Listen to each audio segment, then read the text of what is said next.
The Power of Awareness by Neville Goddard. Originally published in 1952.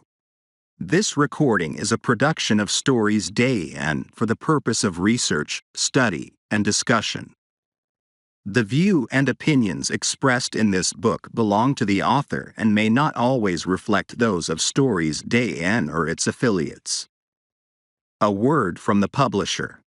40 years ago, Neville added notes in his own hand to his personal copy of the newly published Power of Awareness. In conveying this copy to Divorce and Company for the purpose of a new printing, Neville's daughter, Victoria Goddard, has both authenticated the handwriting as her father's and authorized the publication of a new edition incorporating his notes. Of these editions, there are no fewer than 20, ranging in length from several lines to the substitution of a single word for another.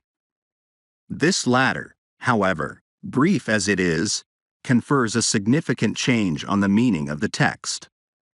Indeed, Neville's notes everywhere clarify his meaning and in places convey important insights and guidance, so much so that in his very next work, Awakened Imagination, he would incorporate some of them. Thumbing through Neville's copy of this book, I came upon a snapshot of him in army uniform inserted as a bookmark. It was dated 1943 and, on the back, it bore his own inscription to the effect that this was the soldier mentioned in Case History 1. And Vicky Goddard has confirmed my surmise that Case History 2 is also autobiographical, although more loosely so. Notice that Neville's family name, Goddard, is here given as Lordard. Such are the pleasures of playing literary detective, although it has to be conceded that they are greatly enhanced by having the author's own working copy of his book to hand. Certainly, he is very much alive in his printed work, but curiously more so in the handwritten editions one encounters with excitement here and there. The reader will find these printed in the body of the text, surrounded by brackets, since in every case it was clear precisely where they fell. It is with the thought that Neville's brilliant metaphysics might be, for its students, more vital still that Divorce and Company has brought out this unique edition of the Power of Awareness. A word of appreciation and gratitude is due to Vicky Goddard for her generous assistance. Arthur Vergara, editor. Leave the mirror and change your face. Leave the world alone and change your conceptions of yourself. Neville. Chapter 1. I Am. All things when they are admitted are made manifest by the light. For everything that is made manifest is light. Ephesians chapter 5 verse 13. The light is consciousness. Consciousness is one, manifesting in legions of forms or levels of consciousness. There is no one that is not all that is, for consciousness, though expressed in an infinite series of levels, is not divisional. There is no real separation or gap in consciousness. I am cannot be divided. I may conceive myself to be a rich man, a poor man, a beggar man, or a thief, but the center of my being remains the same regardless of the concept I hold of myself. At the center of manifestation, there is only one I am manifesting in legions of forms or concepts of itself, and I am that I am. I am is the self-definition of the Absolute, the foundation on which everything rests. I am is the first cause substance. I am is the self-definition of God. I am hath sent me unto you. Exodus chapter 3 verse 14. I am that I am. Be still and know that I am God. Psalm chapter 46 verse 10. I am is a feeling of permanent awareness. The very center of consciousness is the feeling of I am. I may forget who I am, where I am, what I am, but I cannot forget that I am. The awareness of being remains, regardless of the degree of forgetfulness of who, where, and what I am.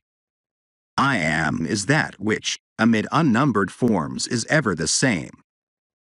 This great discovery of cause reveals that, good or bad, man is actually the arbiter of his own fate, and that it is his concept of himself that determines the world in which he lives, and his concept of himself is his reactions to life. In other words, if you are experiencing ill health, knowing the truth about cause, you cannot attribute the illness to anything other than to the particular arrangement of the basic cause substance, an arrangement which was produced by your reactions to life, and is defined by your concept, I am unwell.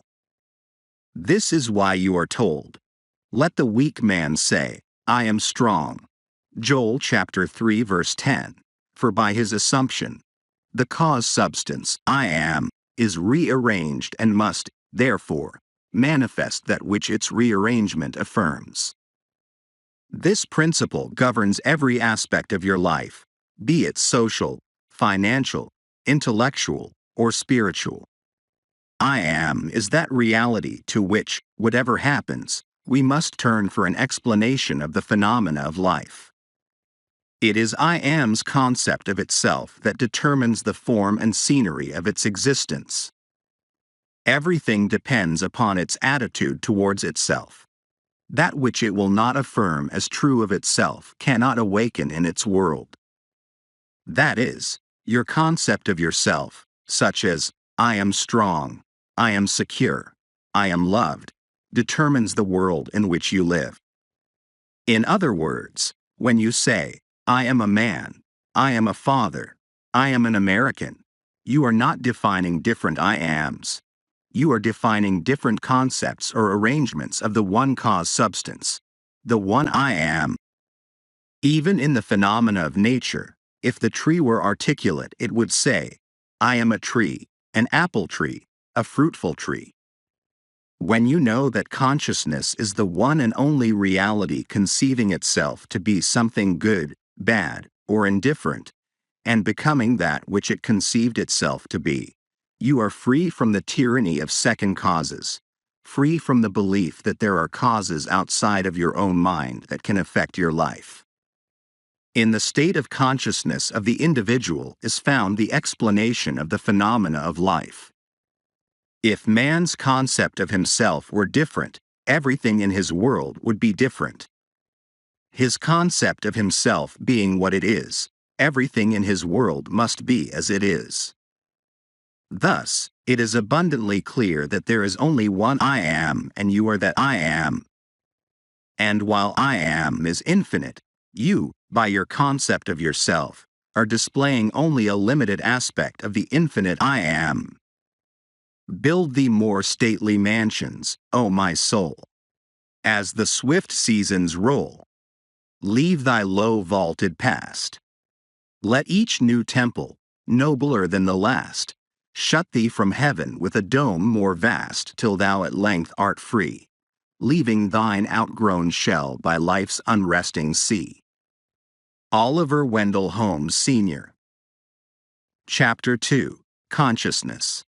It is only by a change of consciousness, by actually changing your concept of yourself, that you can build more stately mansions, the manifestations of higher and higher concepts. By manifesting is meant experiencing the results of these concepts in your world. It is of vital importance to understand clearly just what consciousness is. The reason lies in the fact that consciousness is the one and only reality. It is the first and only cause substance of the phenomena of life. Nothing has existence for man save through the consciousness he has of it. Therefore, it is to consciousness you must turn, for it is the only foundation on which the phenomena of life can be explained. If we accept the idea of a first cause, it follows that the evolution of that cause could never result in anything foreign to itself. That is, if the first cause substance is light, all its evolutions, fruits, and manifestations would remain light. The first cause substance being consciousness, all its evolutions, fruits, and phenomena must remain consciousness. All that could be observed would be a higher or lower form or variation of the same thing. In other words, if your consciousness is the only reality, it must also be the only substance. Consequently, what appears to you as circumstances, conditions, and even material objects are really only the products of your own consciousness. Nature, then, as a thing or a complex of things external to your mind, must be rejected. You and your environment cannot be regarded as existing separately. You and your world are one. Therefore, you must turn from the objective appearance of things to the subjective center of things, your consciousness, if you truly desire to know the cause of the phenomena of life, and how to use this knowledge to realize your fondest dreams. In the midst of the apparent contradictions, antagonisms, and contrasts of your life, there is only one principle at work, only your consciousness operating. Difference does not consist in variety of substance, but in variety of arrangement of the same cause substance, your consciousness. The world moves with motiveless necessity. By this is meant that it has no motive of its own, but is under the necessity of manifesting your concept, the arrangement of your mind, and your mind is always arranged in the image of all you believe and consent to as true. The rich man, poor man, beggar man, or thief are not different minds, but different arrangements of the same mind, in the same sense that a piece of steel, when magnetized, differs not in substance from its demagnetized state but in the arrangement and order of its molecules. A single electron revolving in a specified orbit constitutes the unit of magnetism. When a piece of steel or anything else is demagnetized, the revolving electrons have not stopped. Therefore, the magnetism has not gone out of existence. There is only a rearrangement of the particles, so that they produce no outside or perceptible effect. When particles are arranged at random, mixed up in all directions, the substance is said to be demagnetized, but when particles are marshaled in ranks so that a number of them face in one direction, the substance is a magnet. Magnetism is not generated, it is displayed. Health, wealth, beauty, and genius are not created. They are only manifested by the arrangement of your mind, that is, by your concept of yourself, and your concept of yourself is all that you accept and consent to as true. What you consent to can only be discovered by an uncritical observation of your reactions to life. Your reactions reveal where you live psychologically, and where you live psychologically determines how you live here in the outer visible world. The importance of this in your daily life should be immediately apparent. The basic nature of the primal cause is consciousness. Therefore, the ultimate substance of all things is consciousness. Chapter 3. Power of Assumption. Man's chief delusion is his conviction that there are causes other than his own state of consciousness. All that befalls a man, all that is done by him, all that comes from him, happens as a result of his state of consciousness. A man's consciousness is all that he thinks and desires and loves, all that he believes is true and consents to. That is why a change of consciousness is necessary before you can change your outer world. Rain falls as a result of a change in the temperature in the higher regions of the atmosphere. So, in like manner, a change of circumstance happens as a result of a change in your state of consciousness. Be ye transformed by the renewing of your mind. Romans chapter 12 verse 2. To be transformed, the whole basis of your thoughts must change. But your thoughts cannot change unless you have new ideas, for you think from your ideas. All transformation begins with an intense, burning desire to be transformed. The first step in the renewing of the mind is desire. You must want to be different and intend to be before you can begin to change yourself. Then you must make your future dream a present fact. You do this by assuming the feeling of your wish fulfilled. By desiring to be other than what you are, you can create an ideal of the person you want to be and assume that you are already that person. If this assumption is persisted in until it becomes your dominant feeling, the attainment of your ideal is inevitable. The ideal you hope to achieve is always ready for an incarnation, but unless you yourself offer it human parentage, it is incapable of birth. Therefore, your attitude should be one in which, having desired to express a higher state, you alone accept the task of incarnating this new and greater value of yourself. In giving birth to your ideal, you must bear in mind that the methods of mental and spiritual knowledge are entirely different. This is a point that is truly understood by probably not more than one person in a million. You know a thing mentally by looking at it from the outside, by comparing it with other things, by analyzing it and defining it, by thinking of it, whereas you can know a thing spiritually only by becoming it, only by thinking from it. You must be the thing itself and not merely talk about it or look at it. You must be like the moth in search of his idol, the flame, who spurred with true desire, plunging at once into the sacred fire, folded his wings within, till he became one color and one substance with the flame. He only knew the flame who in it burned, and only he could tell who ne'er to tell returned. Farid ud-Din Attar. Just as the moth in his desire to know the flame was willing to destroy himself, so must you in becoming a new person be willing to die to your present self. You must be conscious of being healthy if you are to know what health is. You must be conscious of being secure if you are to know what security is.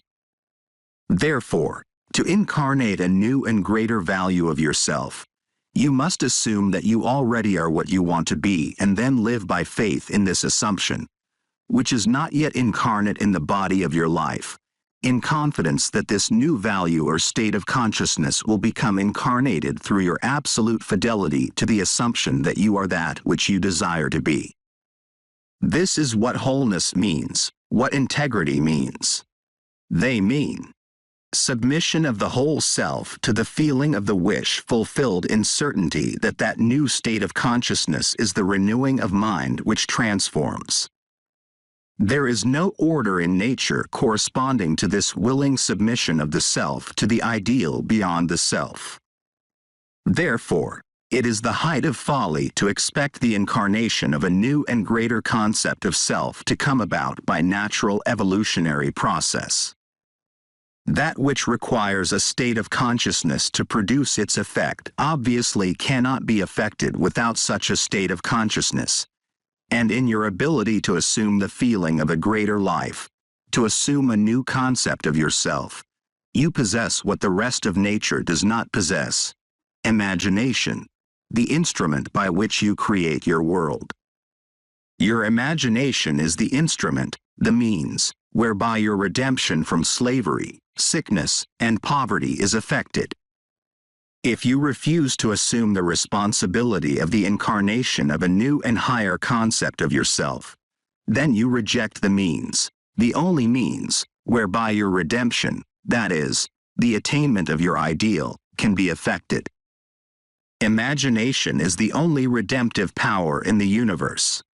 However, your nature is such that it is optional to you whether you remain in your present concept of yourself, a hungry being longing for freedom, health, and security, or choose to become the instrument of your own redemption, imagining yourself as that which you want to be, and thereby satisfying your hunger and redeeming yourself. Oh, be strong then, and brave, pure, patient, and true. The work that is yours let no other hand do. For the strength from the fountain within you, the kingdom of heaven. Chapter 4. Desire.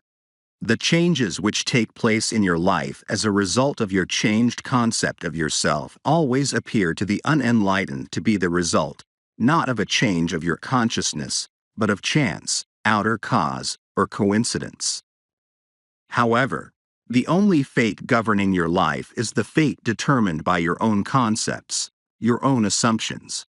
For an assumption, though false, if persisted in, will harden into fact. The ideal you seek and hope to attain will not manifest itself, will not be realized by you, until you have imagined that you are already that ideal.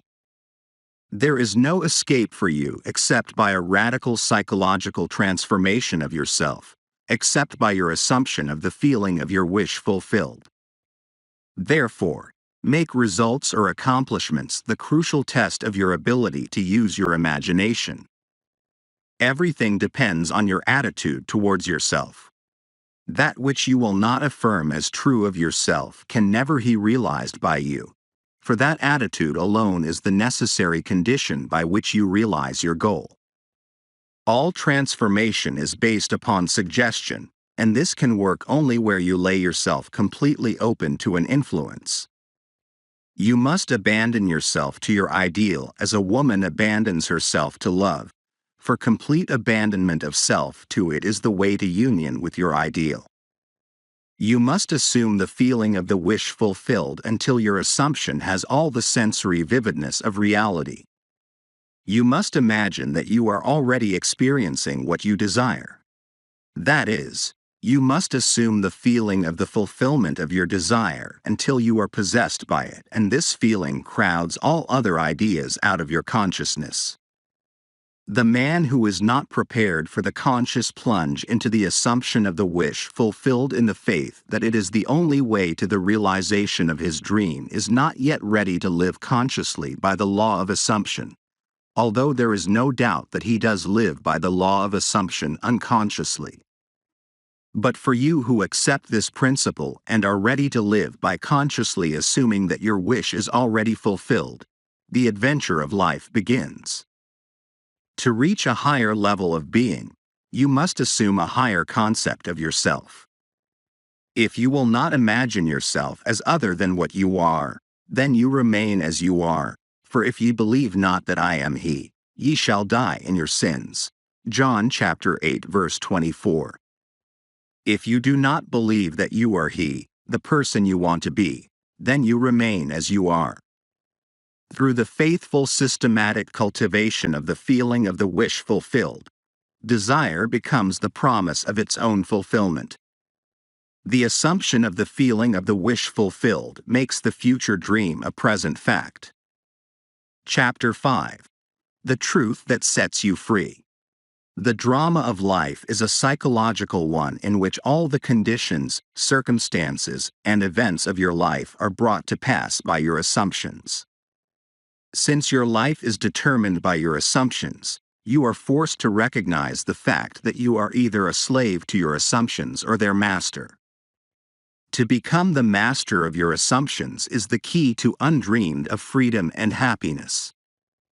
You can attain this mastery by deliberate conscious control of your imagination. You determine your assumptions in this way. Form a mental image, a picture of the state desired, of the person you want to be.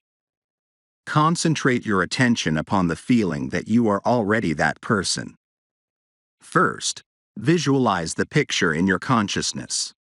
Then feel yourself to be in that state as though it actually formed your surrounding world. By your imagination, that which was a mere mental image is changed into a seemingly solid reality. The great secret is a controlled imagination and a well-sustained attention firmly and repeatedly focused on the object to be accomplished. It cannot be emphasized too much that, by creating an ideal within your mental sphere, by assuming that you are already that ideal, you identify yourself with it and thereby transform yourself into its image, thinking from the ideal instead of thinking of the ideal. Every state is already there as mere possibilities, as long as we think of them, but as overpoweringly real when we think from them. This was called by the ancient teachers subjection to the will of God, or resting in the Lord, and the only true test of resting in the Lord is that all who do rest are inevitably transformed into the image of that in which they rest, thinking from the wish fulfilled. You become according to your resigned will, and your resigned will is your concept of yourself and all that you consent to and accept as true. You, assuming the feeling of your wish fulfilled and continuing therein, take upon yourself the results of that state. Not assuming the feeling of your wish fulfilled, you are ever free of the results. When you understand the redemptive function of imagination, you hold in your hands the key to the solution of all your problems. Every phase of your life is made by the exercise of your imagination. Determined imagination alone is the means of your progress, of the fulfilling of your dreams. It is the beginning and end of all creating. The great secret is a controlled imagination and a well-sustained attention firmly and repeatedly focused on the feeling of the wish fulfilled until it fills the mind and crowds all other ideas out of consciousness. What greater gifts could be given you than to be told the truth that will set you free? The truth that sets you free is that you can experience in imagination what you desire to experience in reality, and by maintaining this experience in imagination, your desire will become an actuality. You are limited only by your uncontrolled imagination and lack of attention to the feeling of your wish fulfilled. When the imagination is not controlled and the attention not steadied on the feeling of the wish fulfilled, then no amount of prayer or piety or invocation will produce the desired effect. When you can call up at will whatsoever image you please, when the forms of your imagination are as vivid to you as the forms of nature, you are master of your fate. You must stop spending your thoughts, your time, and your money. Everything in life must be an investment. Visions of beauty and splendor, forms of a long-lost race, sounds and faces and voices. From the fourth dimension of space, and on through the universe boundless, our thoughts go lightning-shod. Some call it imagination, and others call it God. Neville follows this with the date April 12, 1953. In Awakened Imagination, 1954, he would write, on the morning of April 12, 1953, my wife was awakened by the sound of a great voice of authority speaking within her and saying, you must stop spending your thoughts, time, and money. Everything in life must be an investment. To spend is to waste, to squander, to lay out without return. To invest is to lay out for a purpose from which a profit is expected. This revelation of my wife is about the importance of the moment. It is about the transformation of the moment. It is only what is done now that counts. Whenever we assume the feeling of being what we want to be, we are investing. Ch. 5. ed. Chapter 6. Attention. A double-minded man is unstable in all his ways. James chapter 1 verse 8. Attention is forceful in proportion to the narrowness of its focus, that is, when it is obsessed with a single idea or sensation. It is steadied and powerfully focused only by such an adjustment of the mind as permits you to see one thing only, for you steady the attention and increase its power by confining it. The desire which realizes itself is always a desire upon which attention is exclusively concentrated, for an idea is endowed with power only in proportion to the degree of attention fixed on it. Concentrated observation is the attentive attitude directed from some specific end. The attentive attitude involves selection, for when you pay attention, it signifies that you have decided to focus your attention on one object or state rather than on another. Therefore, when you know what you want, you must deliberately focus your attention on the feeling of your wish fulfilled until that feeling fills the mind and crowds all other ideas out of consciousness. The power of attention is the measure of your inner force. Concentrated observation of one thing shuts out other things and causes them to disappear. The great secret of success is to focus the attention on the feeling of the wish fulfilled without permitting any distraction. All progress depends upon an increase of attention. The ideas which impel you to action are those which dominate the consciousness, those which possess the attention. The idea which excludes all others from the field of attention discharges in action. This one thing I do, forgetting those things that are behind, I press toward the mark. This means this one thing you can do, forgetting those things that are behind. You can press toward the mark of filling your mind with the feeling of the wish fulfilled. To the unenlightened man, this will seem to be all fantasy, yet all progress comes from those who do not take the accepted view, nor accept the world as it is. As was stated heretofore, if you can imagine what you please, and if the forms of your thought are as vivid as the forms of nature, you are by virtue of the power of your imagination master of your fate. Your imagination is you yourself, and the world as your imagination sees it is the real world. When you set out to master the movements of attention, which must be done if you would successfully alter the course of observed events, it is then you realize how little control you exercise over your imagination and how much it is dominated by sensory impressions and by a drifting on the tides of idle moods. To aid in mastering the control of your attention, practice this exercise. Night after night, just before you drift off to sleep, strive to hold your attention on the activities of the day in reverse order. Focus your attention on the last thing you did, that is, getting into bed, and then move it backward in time over the events until you reach the first event of the day, getting out of bed. This is no easy exercise, but just as specific exercises greatly help in developing specific muscles, this will greatly help in developing the muscle of your attention. Your attention must be developed, controlled, and concentrated in order to change your concept of yourself successfully and thereby change your future. Imagination is able to do anything, but only according to the internal direction of your attention.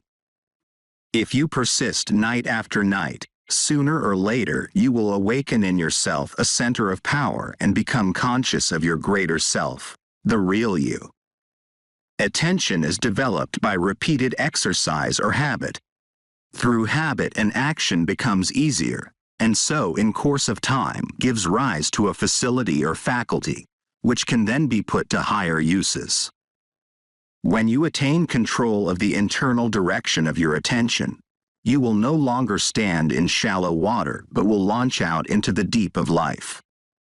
You will walk in the assumption of the wish fulfilled as on a foundation more solid even than earth. Chapter 7. Attitude. Experiments recently conducted by Merle Lawrence, Princeton, and Adelbert Ames, Dartmouth, in the latter's psychology laboratory at Hanover, NH, prove that what you see when you look at something depends not so much on what is there as on the assumption you make when you look. Since what we believe to be the real, physical world is actually only an assumptive world, it is not surprising that these experiments prove that what appears to be solid reality is actually the result of expectations, or assumptions.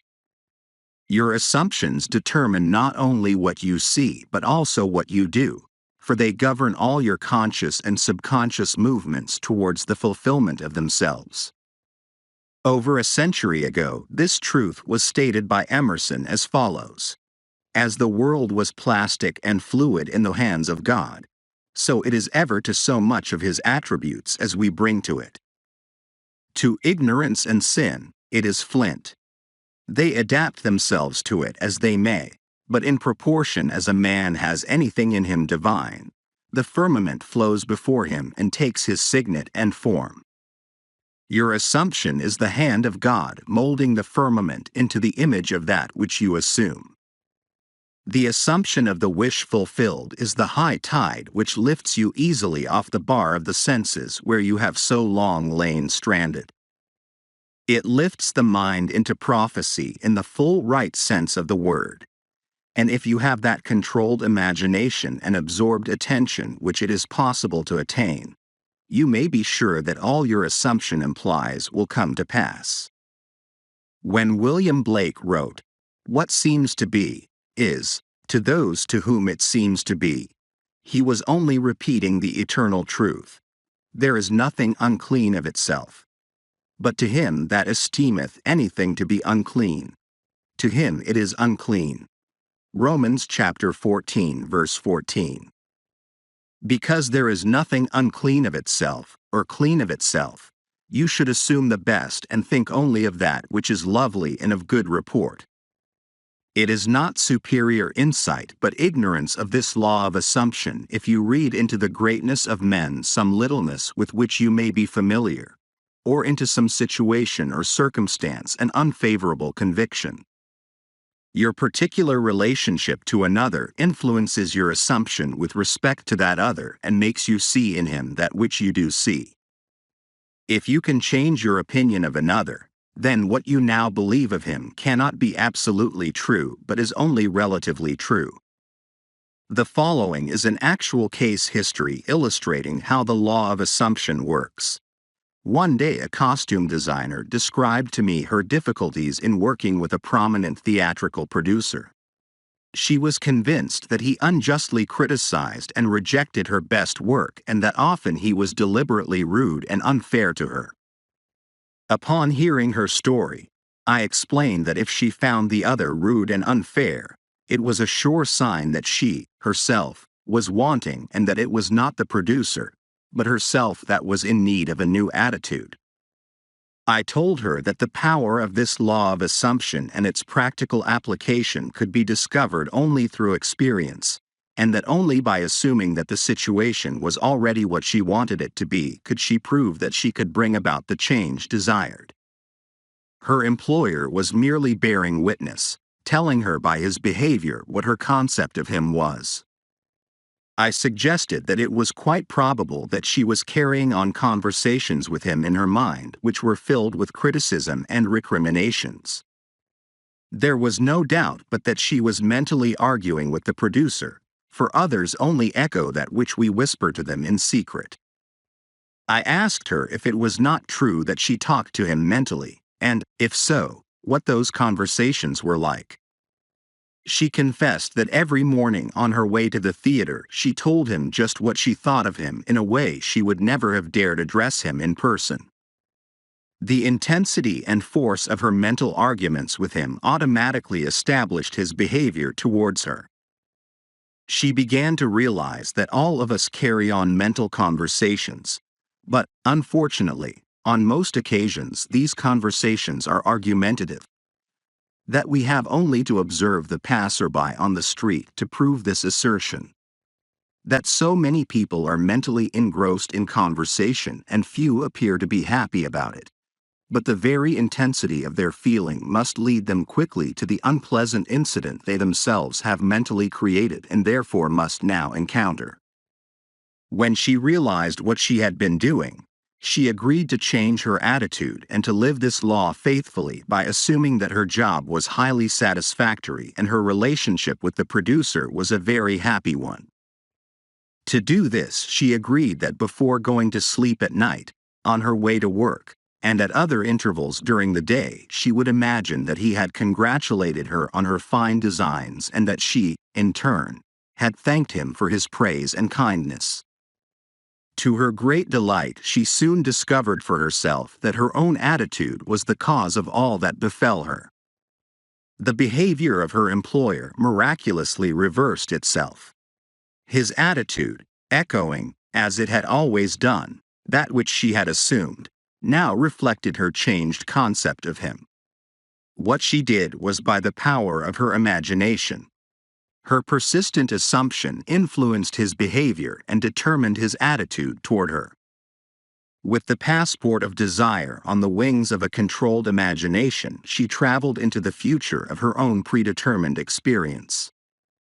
Thus, we see it as not facts, but that which we create in our imagination, which shapes our lives, for most of the conflicts of the day are due to the want of a little imagination to cast the beam out of our own eye. It is the exact and literal-minded who live in a fictitious world. As this designer, by her controlled imagination, started the subtle change in her employer's mind, so can we, by the control of our own imagination and wisely directed feeling, solve our problems.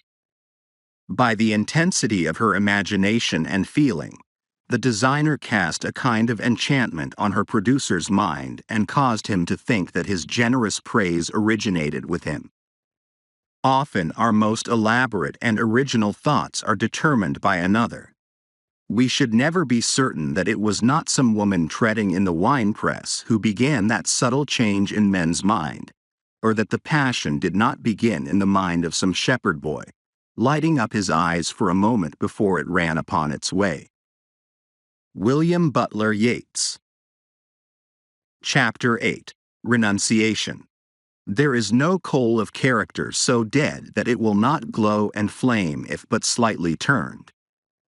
Resist not evil. Whosoever shall smite thee on thy right cheek, turn to him the other also. There is a great difference between resisting evil and renouncing it. When you resist evil, you give it your attention, you continue to make it real. When you renounce evil, you take your attention from it and give your attention to what you want. Now is the time to control your imagination and give beauty for ashes, joy for mourning, praise for the spirit of heaviness, that they might be called trees of righteousness, the planting of the Lord, that he might be glorified. You give beauty for ashes when you concentrate your attention on things as you would like them to be rather than on things as they are. You give joy for mourning when you maintain a joyous attitude regardless of unfavorable circumstances. You give praise for the spirit of heaviness when you maintain a confident attitude instead of succumbing to despondency. In this quotation, the Bible uses the word tree as a synonym for man. You become a tree of righteousness when the above mental states are a permanent part of your consciousness. You are a planting of the Lord when all your thoughts are true thoughts. He is I am as described in chapter 1. I am is glorified when your highest concept of yourself is manifested. When you have discovered your own controlled imagination to be your savior, your attitude will be completely altered without any diminution of religious feeling, and you will say of your controlled imagination, "Behold this vine. I found it a wild tree, whose wanton strength had swollen into irregular twigs. But I pruned the plant, and it grew temperate in its vain expense of useless leaves, and nodded as you see into these clean full clusters to repay the hand that wisely wounded it." By vine is meant your imagination, which, in its uncontrolled state, expends its energy in useless or destructive thoughts and feelings. But you, just as the vine is pruned by cutting away its useless branches and roots, prune your imagination by withdrawing your attention from all unlovely and destructive ideas and concentrating on the ideal you wish to attain. The happier, more noble life you will experience will be the result of wisely pruning your own imagination. Yes, be pruned of all unlovely thoughts and feelings that you may think truly, and thy thoughts shall the world's famine feed. Speak truly, and each word of thine shall be a fruitful seed. Life truly, and thy life shall be a great and noble creed. Chapter 9. Preparing your place.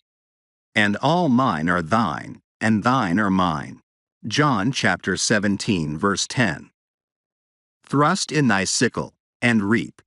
For the time is come for thee to reap. For the harvest of the earth is ripe. Revelations 14:15. All is yours. Do not go seeking for that which you are. Appropriate it, claim it, assume it. Everything depends upon your concept of yourself. That which you do not claim as true of yourself cannot be realized by you. The promise is, "Whosoever hath, to him it shall be given, and he shall have more abundance. But whosoever hath not, from him shall be taken away even that which he seemeth to have." Hold fast, in your imagination, to all that is lovely and of good report, for the lovely and the good are essential in your life if it is to be worthwhile. Assume it. You do this by imagining that you already are what you want to be, and already have what you want to have. As a man thinketh in his heart, so is he. Proverbs chapter 23 verse 7. Be still and know that you are that which you desire to be, and you will never have to search for it. In spite of your appearance of freedom of action, you obey, as everything else does, the law of assumption. Whatever you may think of the question of free will, the truth is your experiences throughout your life are determined by your assumptions, whether conscious or unconscious. An assumption builds a bridge of incidents that lead inevitably to the fulfillment of itself. Man believes the future to be the natural development of the past. But the law of assumption clearly shows that this is not the case. Your assumption places you psychologically where you are not physically. Then your senses pull you back from where you were psychologically to where you are physically. It is these psychological forward motions that produce your physical forward motions in time. Precognition permeates all the scriptures of the world. In my Father's house are many mansions. If it were not so, I would have told you. I go to prepare a place for you. And if I go and prepare a place for you, I will come again and receive you unto myself, that where I am, there ye may be also. And now I have told you before it came to pass, that, when it is come to pass, ye might believe. John chapter 14 verses 2, 3, 29. The I in this quotation is your imagination which goes into the future, into one of the many mansions. Mansion is the state desired. Telling of an event before it occurs physically is simply feeling yourself into the state desired until it has the tone of reality. You go and prepare a place for yourself by imagining yourself into the feeling of your wish fulfilled. Then, you speed from this state of the wish fulfilled, where you have not been physically, back to where you were physically a moment ago.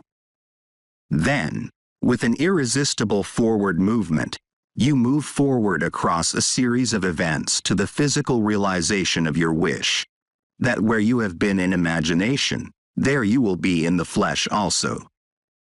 Unto the place from whence the rivers come, thither they return again. Ecclesiastes 1-7. Chapter 10. Creation.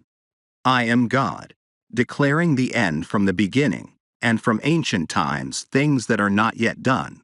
Isaiah chapter 46 verses 9, 10. Creation is finished. Creativeness is only a deeper receptiveness, for the entire contents of all time and all space, while experienced in a time sequence, actually coexist in an infinite and eternal now. In other words, all that you ever have been or ever will be, in fact, all that mankind ever was or ever will be, exists now. This is what is meant by creation, and the statement that creation is finished means nothing is ever to be created, it is only to be manifested. What is called creativeness is only becoming aware of what already is. You simply become aware of increasing portions of that which already exists. The fact that you can never be anything that you are not already or experience anything not already existing explains the experience of having an acute feeling of having heard before what is being said, or having met before the person being met for the first time, or having seen before a place or thing being seen for the first time. The whole of creation exists in you, and it is your destiny to become increasingly aware of its infinite wonders and to experience ever greater and grander portions of it. If creation is finished, and all events are taking place now, the question that springs naturally to the mind is, what determines your time track?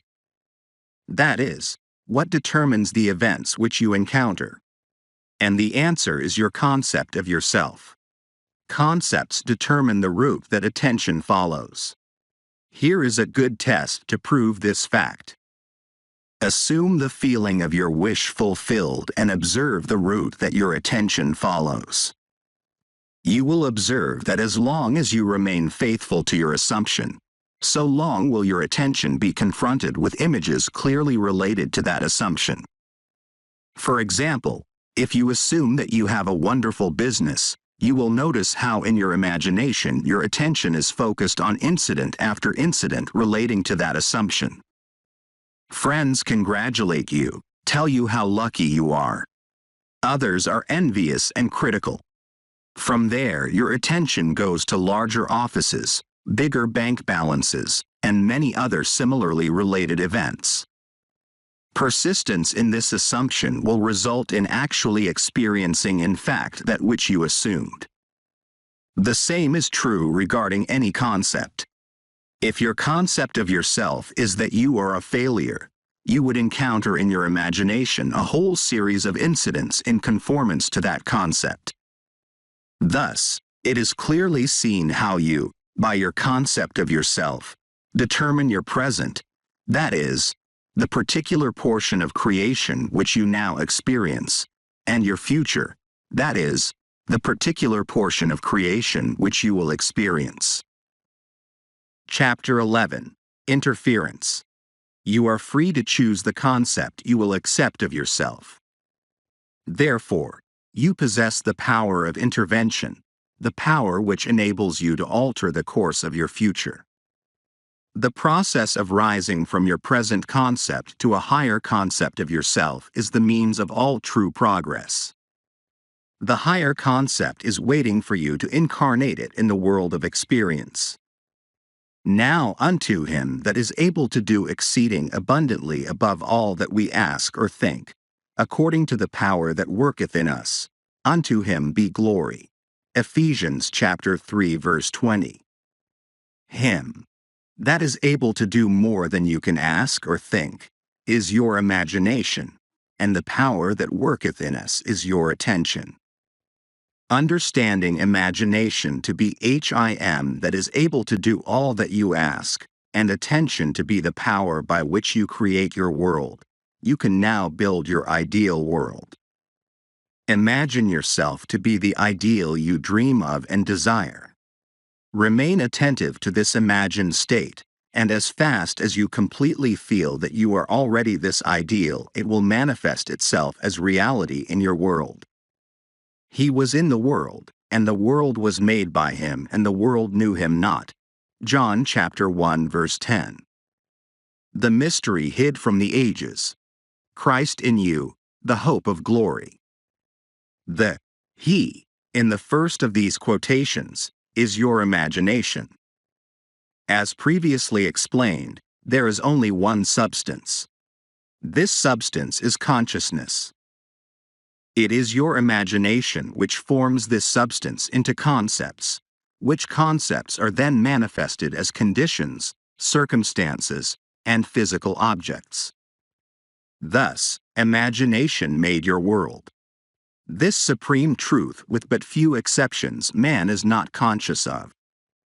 The mystery, Christ in you, referred to in the second quotation, is your imagination, by which your world is molded. The hope of glory is your awareness of the ability to rise perpetually to higher levels. Christ is not to be found in history nor in external forms. You find Christ only when you become aware of the fact that your imagination is the only redemptive power. When this is discovered, the towers of dogma will have heard the trumpets of truth, and, like the walls of Jericho, crumble to dust. Chapter 12. Subjective Control. Your imagination is able to do all that you ask in proportion to the degree of your attention. All progress, all fulfillment of desire, depend upon the control and concentration of your attention. Attention may be either attracted from without or directed from within. Attention is attracted from without when you are consciously occupied with the external impressions of the immediate present. The very lines of this page are attracting your attention from without. Your attention is directed from within when you deliberately choose what you will be preoccupied with mentally. It is obvious that in the objective world your attention is not only attracted by but is constantly directed to external impressions. But your control in the subjective state is almost non-existent, for in this state attention is usually the servant and not the master, the passenger and not the navigator, of your world. There is an enormous difference between attention directed objectively and attention directed subjectively, and the capacity to change your future depends on the latter. When you are able to control the movements of your attention in the subjective world, you can modify or alter your life as you please. But this control cannot be achieved if you allow your attention to be attracted constantly from without. Each day, set yourself the task of deliberately withdrawing your attention from the objective world and of focusing it subjectively. In other words, concentrate on those thoughts or moods which you deliberately determine. Then those things that now restrict you will fade and drop away. The day you achieve control of the movements of your attention in the subjective world, you are master of your fate. You will no longer accept the dominance of outside conditions or circumstances. You will not accept life on the basis of the world without. Having achieved control of the movements of your attention, and having discovered the mystery hid from the ages, that Christ in you is your imagination, you will assert the supremacy of imagination and put all things in subjection to it. Chapter 13. Acceptance. Man's perceptions are not bounded by organs of perception. He perceives more than sense, though ever so acute, can discover. William Blake, however much you seem to be living in a material world, you are actually living in a world of imagination. The outer, physical events of life are the fruit of forgotten blossom times, results of previous and usually forgotten states of consciousness. They are the ends running true to ofttimes forgotten imaginative origins. Whenever you become completely absorbed in an emotional state, you are at that moment assuming the feeling of the state fulfilled. If persisted in, whatsoever you are intensely emotional about you will experience in your world. These periods of absorption, of concentrated attention, are the beginnings of the things you harvest. It is in such moments that you are exercising your creative power, the only creative power there is. At the end of these periods, or moments of absorption, you speed from these imaginative states, where you have not been physically, to where you were physically an instant ago. In these periods, the imagined state is so real that when you return to the objective world and find that it is not the same as the imagined state, it is an actual shock. You have seen something in imagination with such vividness that you now wonder whether the evidence of your senses can now be believed, and like Keats you ask, was it a vision or a waking dream? Fled is that music. Do I wake or sleep? This shock reverses your time sense. By this is meant that instead of your experience resulting from your past, it now becomes the result of being in imagination where you have not yet been physically. In effect, this moves you across a bridge of incident to the physical realization of your imagined state. The man who at will can assume whatever state he pleases has found the keys to the kingdom of heaven. The keys are desire, imagination, and a steadily focused attention on the feeling of the wish fulfilled. To such a man, any undesirable objective fact is no longer a reality and the ardent wish no longer a dream. Prove me now herewith, saith the Lord of hosts, if I will not open you the windows of heaven, and pour you out a blessing, that there shall not be room enough to receive it. Malachi chapter 3 verse 10. The windows of heaven may not be opened and the treasures seized by a strong will, but they open of themselves and present their treasures as a free gift. A gift that comes when absorption reaches such a degree that it results in a feeling of complete acceptance. The passage from your present state to the feeling of your wish fulfilled is not across a gap. There is continuity between the so-called real and unreal. To cross from one state to the other, you simply extend your feelers, trust your touch, and enter fully into the spirit of what you are doing. Not by might nor by power, but by my spirit, saith the Lord of hosts. Zechariah 4-6. Assume the spirit, the feeling of the wish fulfilled, and you will have opened the windows to receive the blessing. To assume a state is to get into the spirit of it. Your triumphs will be a surprise only to those who did not know your hidden passage from the state of longing to the assumption of the wish fulfilled. The Lord of hosts will not respond to your wish until you have assumed the feeling of already being what you want to be, for acceptance is the channel of his action. Acceptance is the Lord of hosts in action. Chapter 14. The Effortless Way.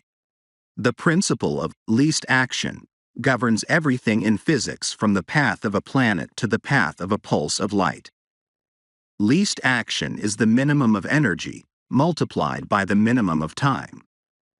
Therefore, in moving from your present state to the state desired, you must use the minimum of energy and take the shortest possible time. Your journey from one state of consciousness to another is a psychological one. So, to make the journey, you must employ the psychological equivalent of least action, and the psychological equivalent is mere assumption. The day you fully realize the power of assumption, you discover that it works in complete conformity with this principle. It works by means of attention, minus effort. Thus, with least action through an assumption, you hurry without haste and reach your goal without effort. Because creation is finished, what you desire already exists. It is excluded from view because you can see only the contents of your own consciousness. It is the function of an assumption to call back the excluded view and restore full vision. It is not the world but your assumptions that change. An assumption brings the invisible into sight. It is nothing more nor less than seeing with the eye of God, i.e., imagination. For the Lord seeth not as a man seeth, for man looketh on the outward appearance, but the Lord looketh on the heart. Samuel 16-7. The heart is the primary organ of sense, hence the first cause of experience.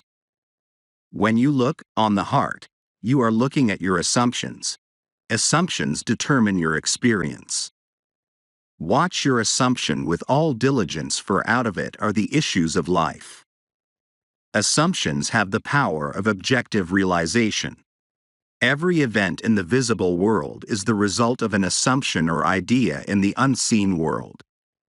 The present moment is all important, for it is only in the present moment that our assumptions can be controlled. The future must become the present in your mind if you would wisely operate the law of assumption. The future becomes the present when you imagine that you already are what you will be when your assumption is fulfilled.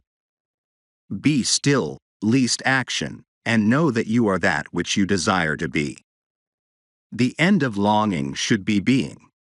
Translate your dream into being. Perpetual construction of future states without the consciousness of already being them. That is, picturing your desire without actually assuming the feeling of the wish fulfilled, is the fallacy and mirage of mankind. It is simply futile daydreaming. Chapter 15. The crown of the mysteries, the assumption of the wish fulfilled, is the ship that carries you over the unknown seas to the fulfillment of your dream. The assumption is everything. Realization is subconscious and effortless. Assume a virtue if you have it not. William Shakespeare. Act on the assumption that you already possess that which you sought. Blessed is she that believed, for there shall be a performance of those things which were told her from the Lord. Luke chapter 1 verse 45. As the Immaculate Conception is the foundation of the Christian mysteries, so the Assumption 3 of is their crown. Psychologically, the Immaculate Conception means the birth of an idea in your own consciousness unaided by another. For instance, when you have a specific wish or hunger or longing, it is an immaculate conception in the sense that no physical person or thing plants it in your mind. It is self-conceived. Every man is the Mary of the Immaculate Conception, and birth to his idea must give. The Assumption is the crown of the mysteries because it is the highest use of consciousness. When in imagination you assume the feeling of the wish fulfilled, you are mentally lifted up to a higher level. When, through your persistence, this assumption becomes actual fact, you automatically find yourself on a higher level. That is, you have achieved your desire, in your objective world. Your assumption guides all your conscious and subconscious movements towards its suggested end so inevitably that it actually dictates the events. The drama of life is a psychological one, and the whole of it is written and produced by your assumptions. Learn the art of assumption, for only in this way can you create your own happiness. Chapter 16. Personal Impotence. Self-surrender is essential, and by that is meant the confession of personal impotence. I can of mine own self do nothing. John chapter 5 verse 30. Since creation is finished, it is impossible to force anything into being. The example of magnetism previously given is a good illustration. You cannot make magnetism. It can only be displayed. You cannot make the law of magnetism. If you want to build a magnet, you can do so only by conforming to the law of magnetism. In other words, you surrender yourself, or yield to the law.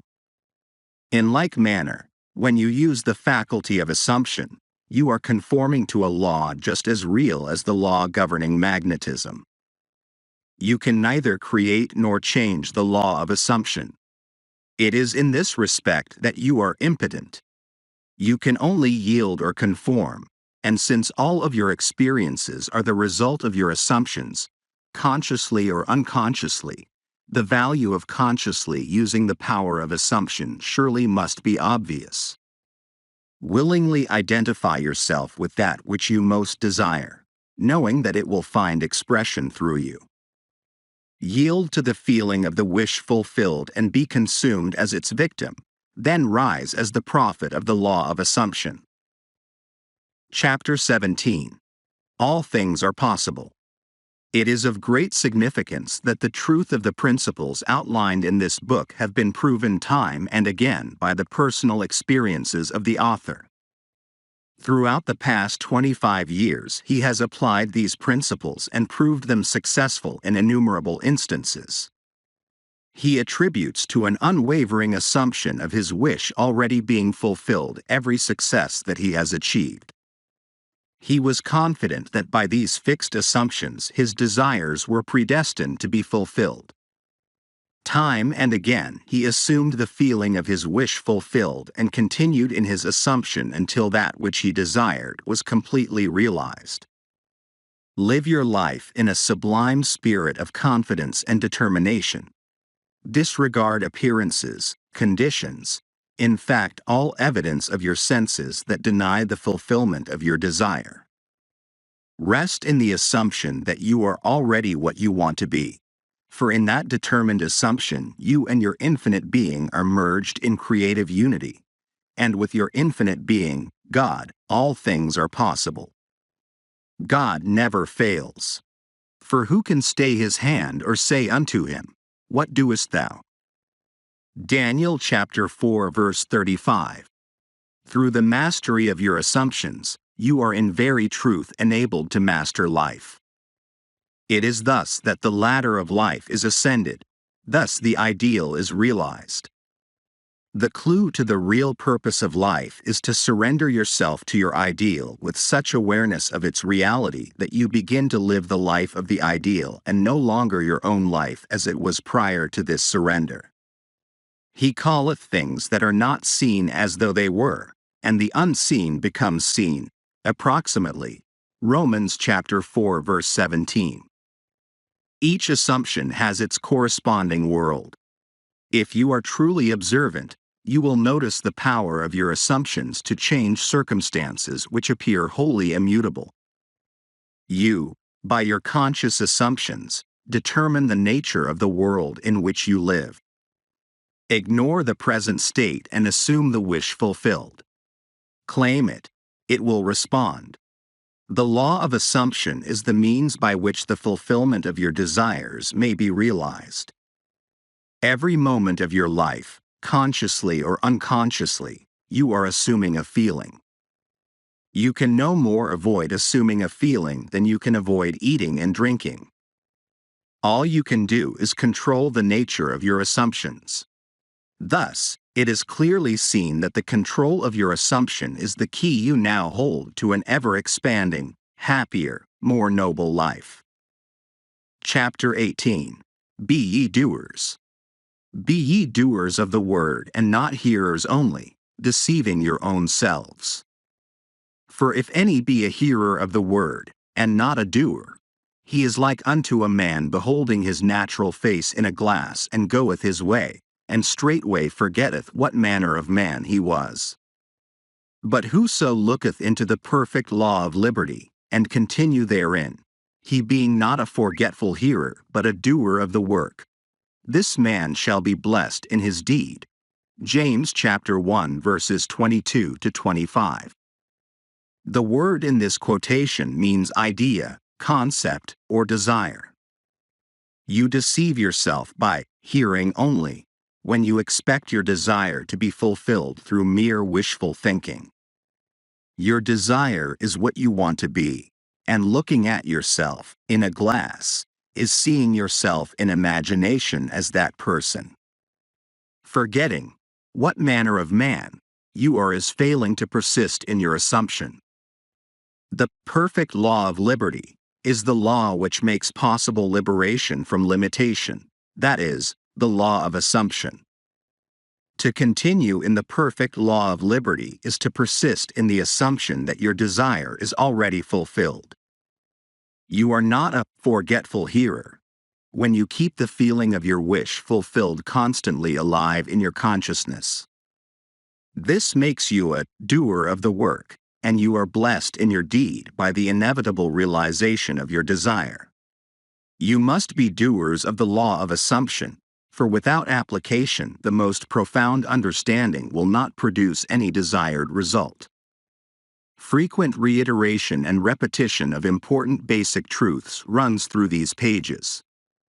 Where the law of assumption is concerned, the law that sets man free, this is a good thing. It should be made clear again and again, even at the risk of repetition. The real truth seeker will welcome this aid in concentrating his attention upon the law which sets him free.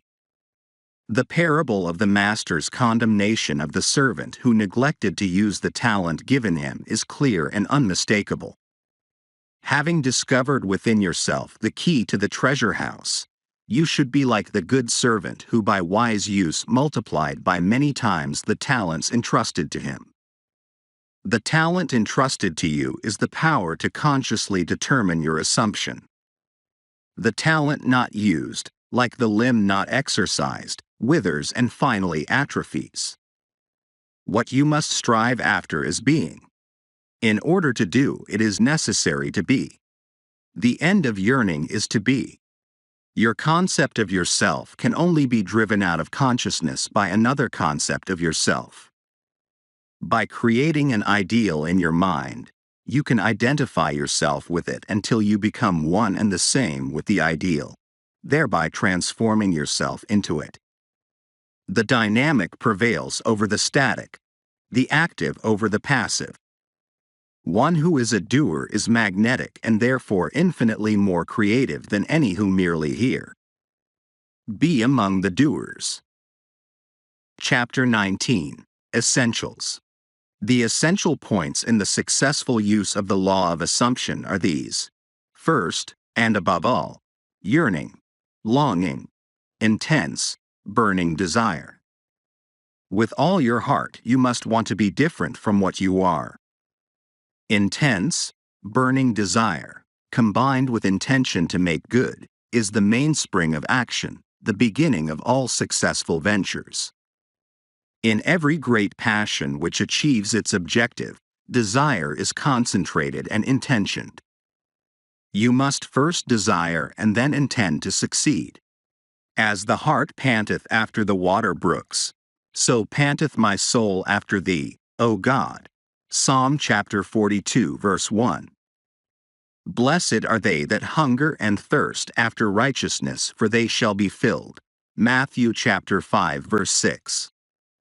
Here the soul is interpreted as the sum total of all you believe, think, feel, and accept as true. In other words, your present level of awareness. God, I am, is the power of awareness, the source and fulfillment of all desire, understood psychologically. I am an infinite series of levels of awareness, and I am what I am in accordance with where I am in the series. This quotation describes how your present level of awareness longs to transcend itself. Righteousness is the consciousness of already being what you want to be. Second, cultivate physical immobility, a physical incapacity not unlike the state described by Keats in his Ode to a Nightingale.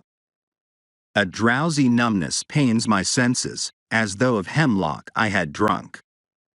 It is a state akin to sleep, but one in which you are still in control of the direction of attention. You must learn to induce this state at will, but experience has taught that it is more easily induced after a substantial meal, or when you wake in the morning feeling very loath to arise. Then you are naturally disposed to enter this state.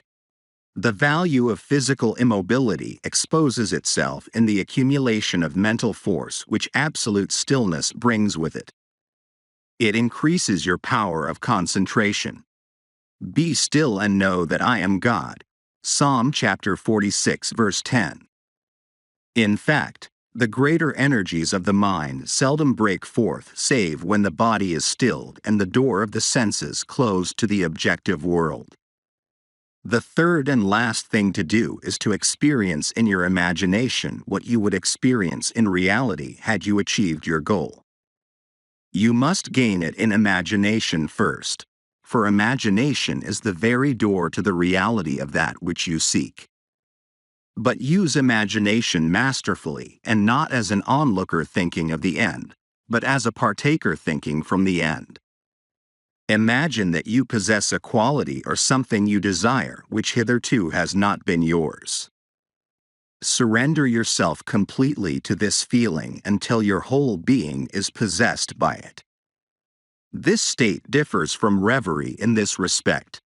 It is the result of a controlled imagination and a steadied, concentrated attention, whereas reverie is the result of an uncontrolled imagination, usually just a daydream. In the controlled state, a minimum of effort suffices to keep your consciousness filled with the feeling of the wish fulfilled. The physical and mental immobility of this state is a powerful aid to voluntary attention and a major factor of minimum effort. The application of these 3 points: 1. Desire 2. Physical immobility 3. The assumption of the wish already fulfilled is the way to at one ment or union with your objective. The first point is thinking of the end, with intention to realize it.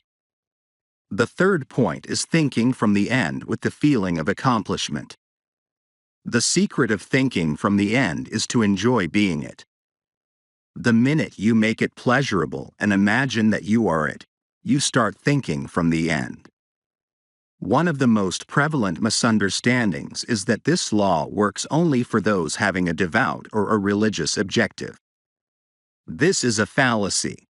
It works just as impersonally as the law of electricity works. It can be used for greedy, selfish purposes as well as noble ones.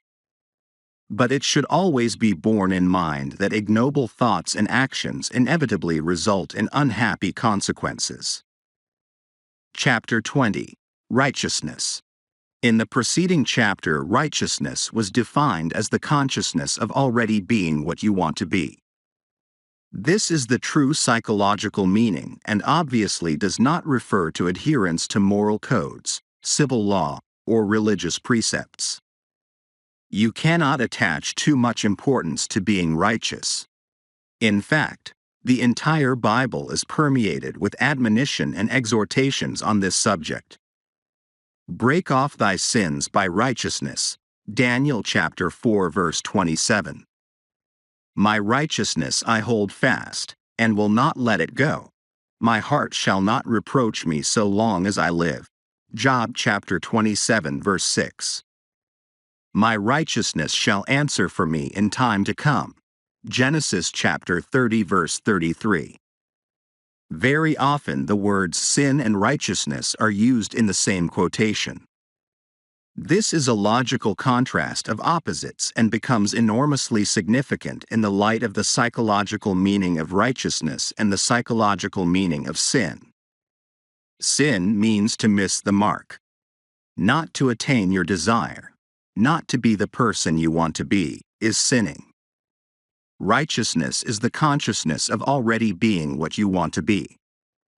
It is a changeless educative law that effects must follow causes. Only by righteousness can you be saved from sinning. There is a widespread misunderstanding as to what it means to be saved from sin. The following example will suffice to demonstrate this misunderstanding and to establish the truth. A person living in abject poverty may believe that by means of some religious or philosophical activity he can be saved from sin, and his life improved as a result. If, however, he continues to live in the same state of poverty, it is obvious that what he believed was not the truth, and, in fact, he was not saved. On the other hand, he can be saved by righteousness. The successful use of the law of assumption would have the inevitable result of an actual change in his life. He would no longer live in poverty. He would no longer miss the mark. He would be saved from sin. Except your righteousness shall exceed the righteousness of the scribes and Pharisees, ye shall in no wise enter into the kingdom of heaven. Matthew chapter 5 verse 20. Scribes and Pharisees means those who are influenced and governed by the outer appearances, the rules and customs of the society in which they live, the vain desire to be thought well of by other men. Unless this state of mind is exceeded, your life will be one of limitation, of failure to attain your desires, of missing the mark, of sin. This righteousness is exceeded by true righteousness, which is always the consciousness of already being that which you want to be.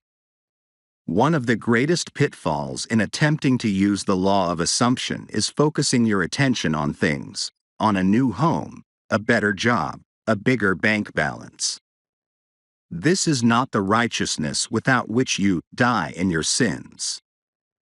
Righteousness is not the thing itself. It is the consciousness, the feeling of already being the person you want to be, of already having the thing you desire.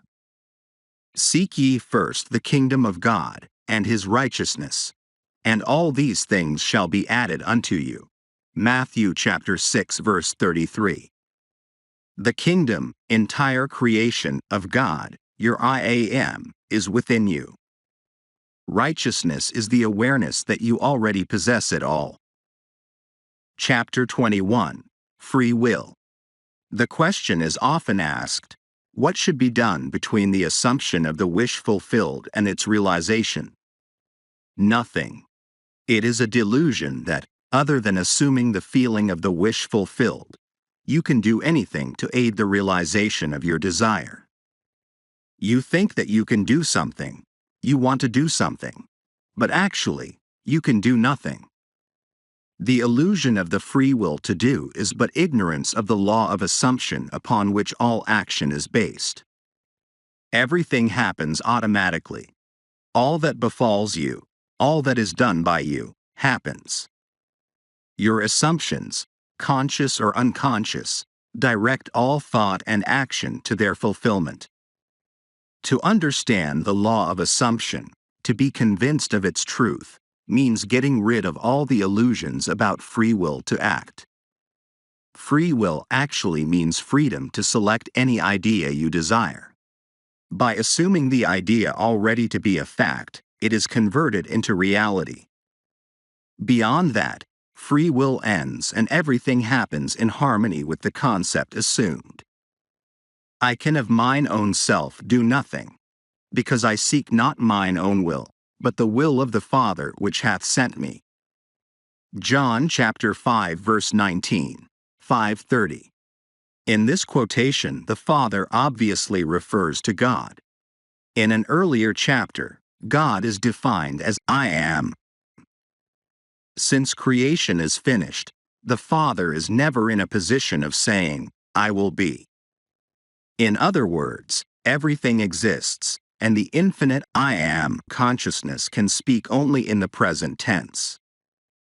Not my will but thine be done. Luke chapter 22 verse 42.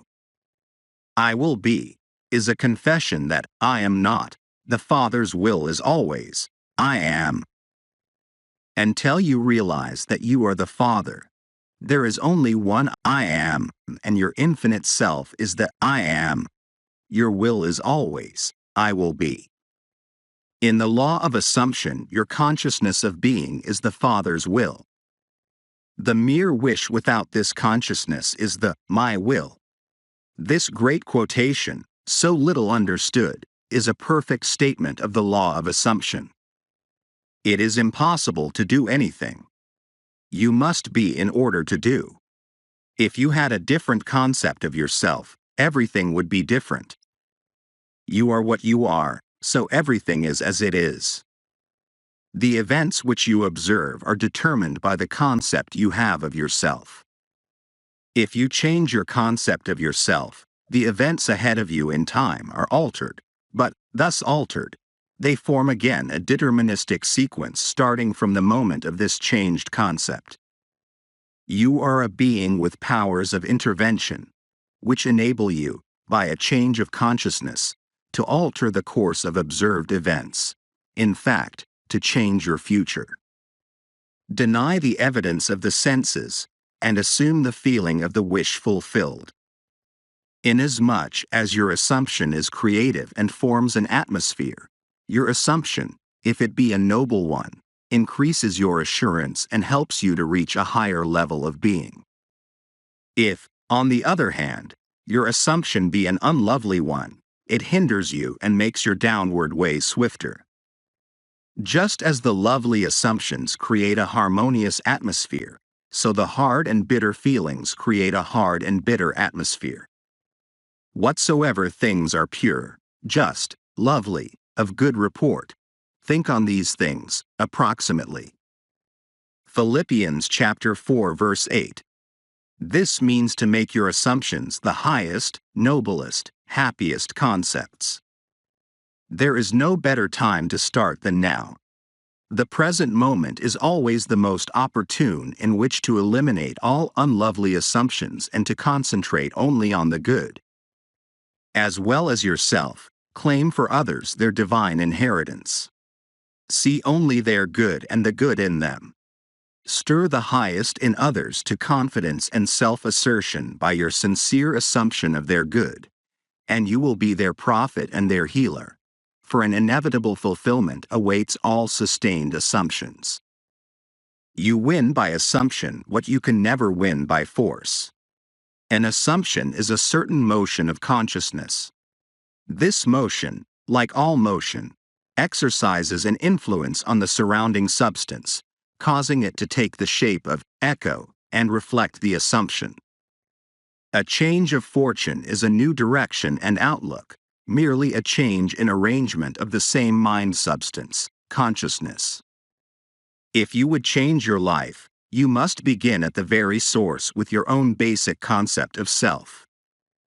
Outer change, becoming part of organizations, political bodies, religious bodies, is not enough. The cause goes deeper. The essential change must take place in yourself, in your own concept of self. You must assume that you are what you want to be and continue therein, for the reality of your assumption has its being in complete independence of objective fact and will clothe itself in flesh if you persist in the feeling of the wish fulfilled. When you know that assumptions, if persisted in, harden into facts, then events which seem to the uninitiated mere accidents will be understood by you to be the logical and inevitable effects of your assumption. The important thing to bear in mind is that you have infinite free will in choosing your assumptions, but no power to determine conditions and events. You can create nothing, but your assumption determines what portion of creation you will experience. Chapter 22, Persistence. And he said unto them, Which of you shall have a friend, and shall go unto him at midnight, and say unto him, Friend, lend me 3 loaves. For a friend of mine in his journey is come to me, and I have nothing to set before him. And he from within shall answer and say, Trouble me not. The door is now shut, and my children are with me in bed. I cannot rise and give thee. I say unto you, though he will not rise and give him, because he is his friend, yet because of his importunity he will rise and give him as many as he needeth. And I say unto you, Ask, and it shall be given you. Seek, and ye shall find. Knock, and it shall be opened unto you. Luke chapter 11 verses 5 to 9. There are 3 principal characters in this quotation, you and the 2 friends mentioned. The first friend is a desired state of consciousness. The second friend is a desire-seeking, fulfillment. 3 is the symbol of wholeness, completion. Loaves symbolize substance. The shut door symbolizes the senses which separate the seen from the unseen. Children in bed means ideas that are dormant. Inability to rise means a desired state of consciousness cannot rise to you. You must rise to it. Importunity means demanding persistency, a kind of brazen impudence. Ask, seek, and knock mean assuming the consciousness of already having what you desire. Thus, the scriptures tell you that you must persist in rising to, assuming, the consciousness of your wish already being fulfilled. The promise is definite that if you are shameless in your impudence in assuming that you already have that which your senses deny, it shall be given unto you, your desire shall be attained. The Bible teaches the necessity of persistence by the use of many stories. When Jacob sought a blessing from the angel with whom he wrestled, he said, I will not let thee go, except thou bless me. Genesis chapter 32 verse 26. When the Shunammite sought the help of Elisha, she said, As the Lord liveth, and as thy soul liveth, I will not leave thee. And he arose and followed her. 2 Kings chapter 4 verse 30. The same idea is expressed in another passage.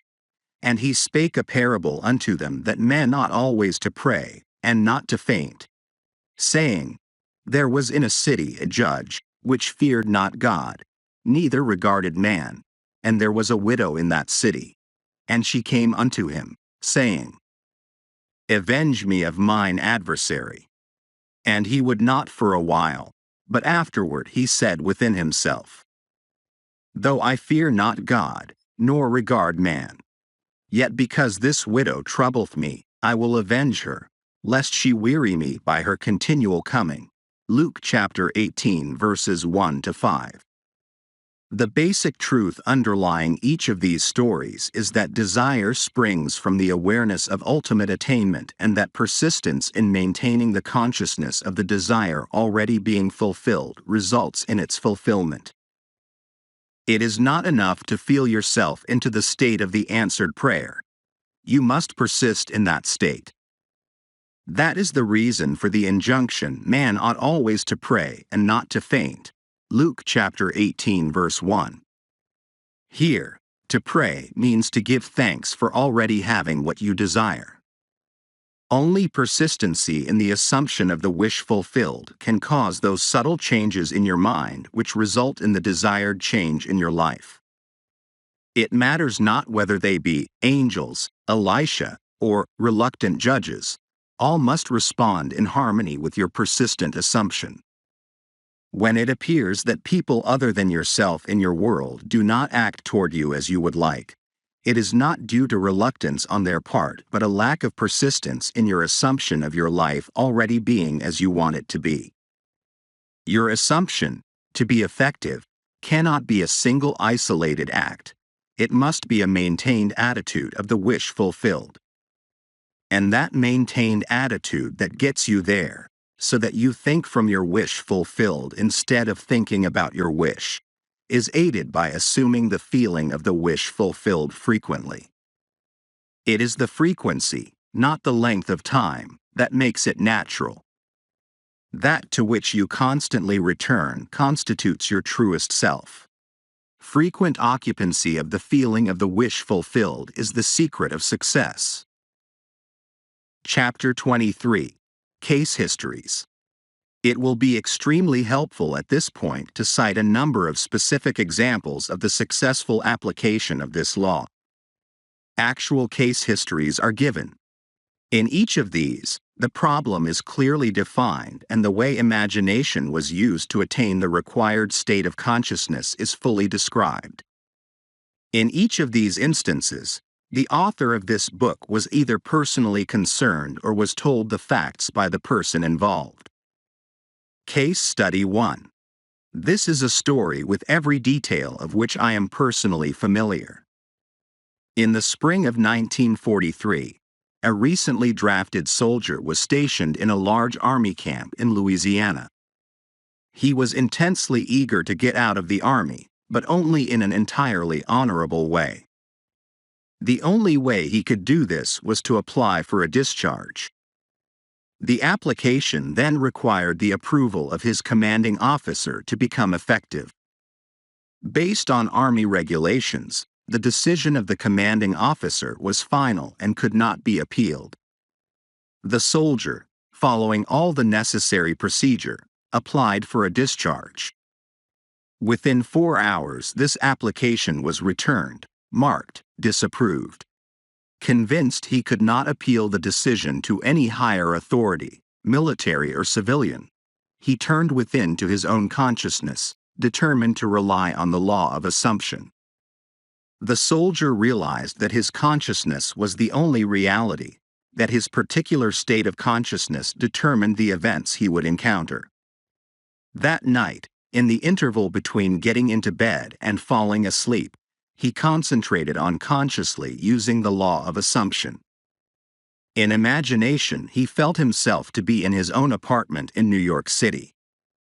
He visualized his apartment, that is, in his mind's eye he actually saw his own apartment, mentally picturing each one of the familiar rooms with all the furnishings vividly real. With this picture clearly visualized, and lying flat on his back, he completely relaxed physically. In this way, he induced a state bordering on sleep, at the same time retaining control of the direction of his attention. When his body was completely immobilized, he assumed that he was in his own room and felt himself to be lying in his own bed, a very different feeling from that of lying on an army cot. In imagination, he rose from the bed, walked from room to room, touching various pieces of furniture. He then went to the window and, with his hands resting on the sill, looked out on the street on which his apartment faced. So vivid was all this in his imagination that he saw in detail the pavement, the railings, the trees, and the familiar red brick of the building on the opposite side of the street. He then returned to his bed and felt himself drifting off to sleep.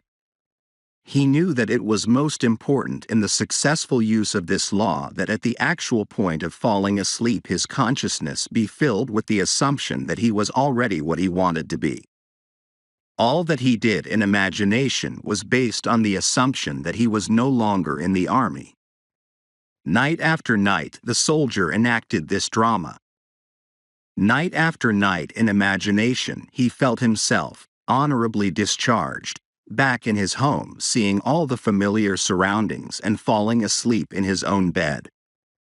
This continued for 8 nights. For 8 days his objective experience continued to be directly opposite to his subjective experience in consciousness each night, before going to sleep. On the 9th day, orders came through from battalion headquarters for the soldier to fill out a new application for his discharge. Shortly after this was done, he was ordered to report to the colonel's office. During the discussion, the colonel asked him if he was still desirous of getting out of the army. Upon receiving an affirmative reply, the colonel said that he personally disagreed, and while he had strong objections to approving of the discharge, he had decided to overlook these objections and to approve it. Within a few hours the application was approved and the soldier, now a civilian, was on a train bound for home. Case Study 2. This is a striking story of an extremely successful businessman demonstrating the power of imagination and the law of assumption. I know this family intimately, and all the details were told to me by the son described herein. The story begins when he was 20 years old. He was next to the oldest in a large family of 9 brothers and 1 sister. The father was one of the partners in a small merchandising business. In his 18th year, the brother referred to in this story left the country in which they lived and traveled 2,000 miles to enter college and complete his education. Shortly after his first year in college, he was called home because of a tragic event in connection with his father's business. Through the machinations of his associates, the father was not only forced out of his business but was the object of false accusations impugning his character and integrity. At the same time, he was deprived of his rightful share in the equity of the business. The result was he found himself largely discredited and almost penniless. It was under these circumstances that the son was called home from college. He returned, his heart filled with one great resolution. He was determined that he would become outstandingly successful in business. The first thing he and his father did was to use the little money they had to start their own business. They rented a small store on a side street not far from the large business of which the father had been one of the principal owners. There they started a business bent upon real service to the community.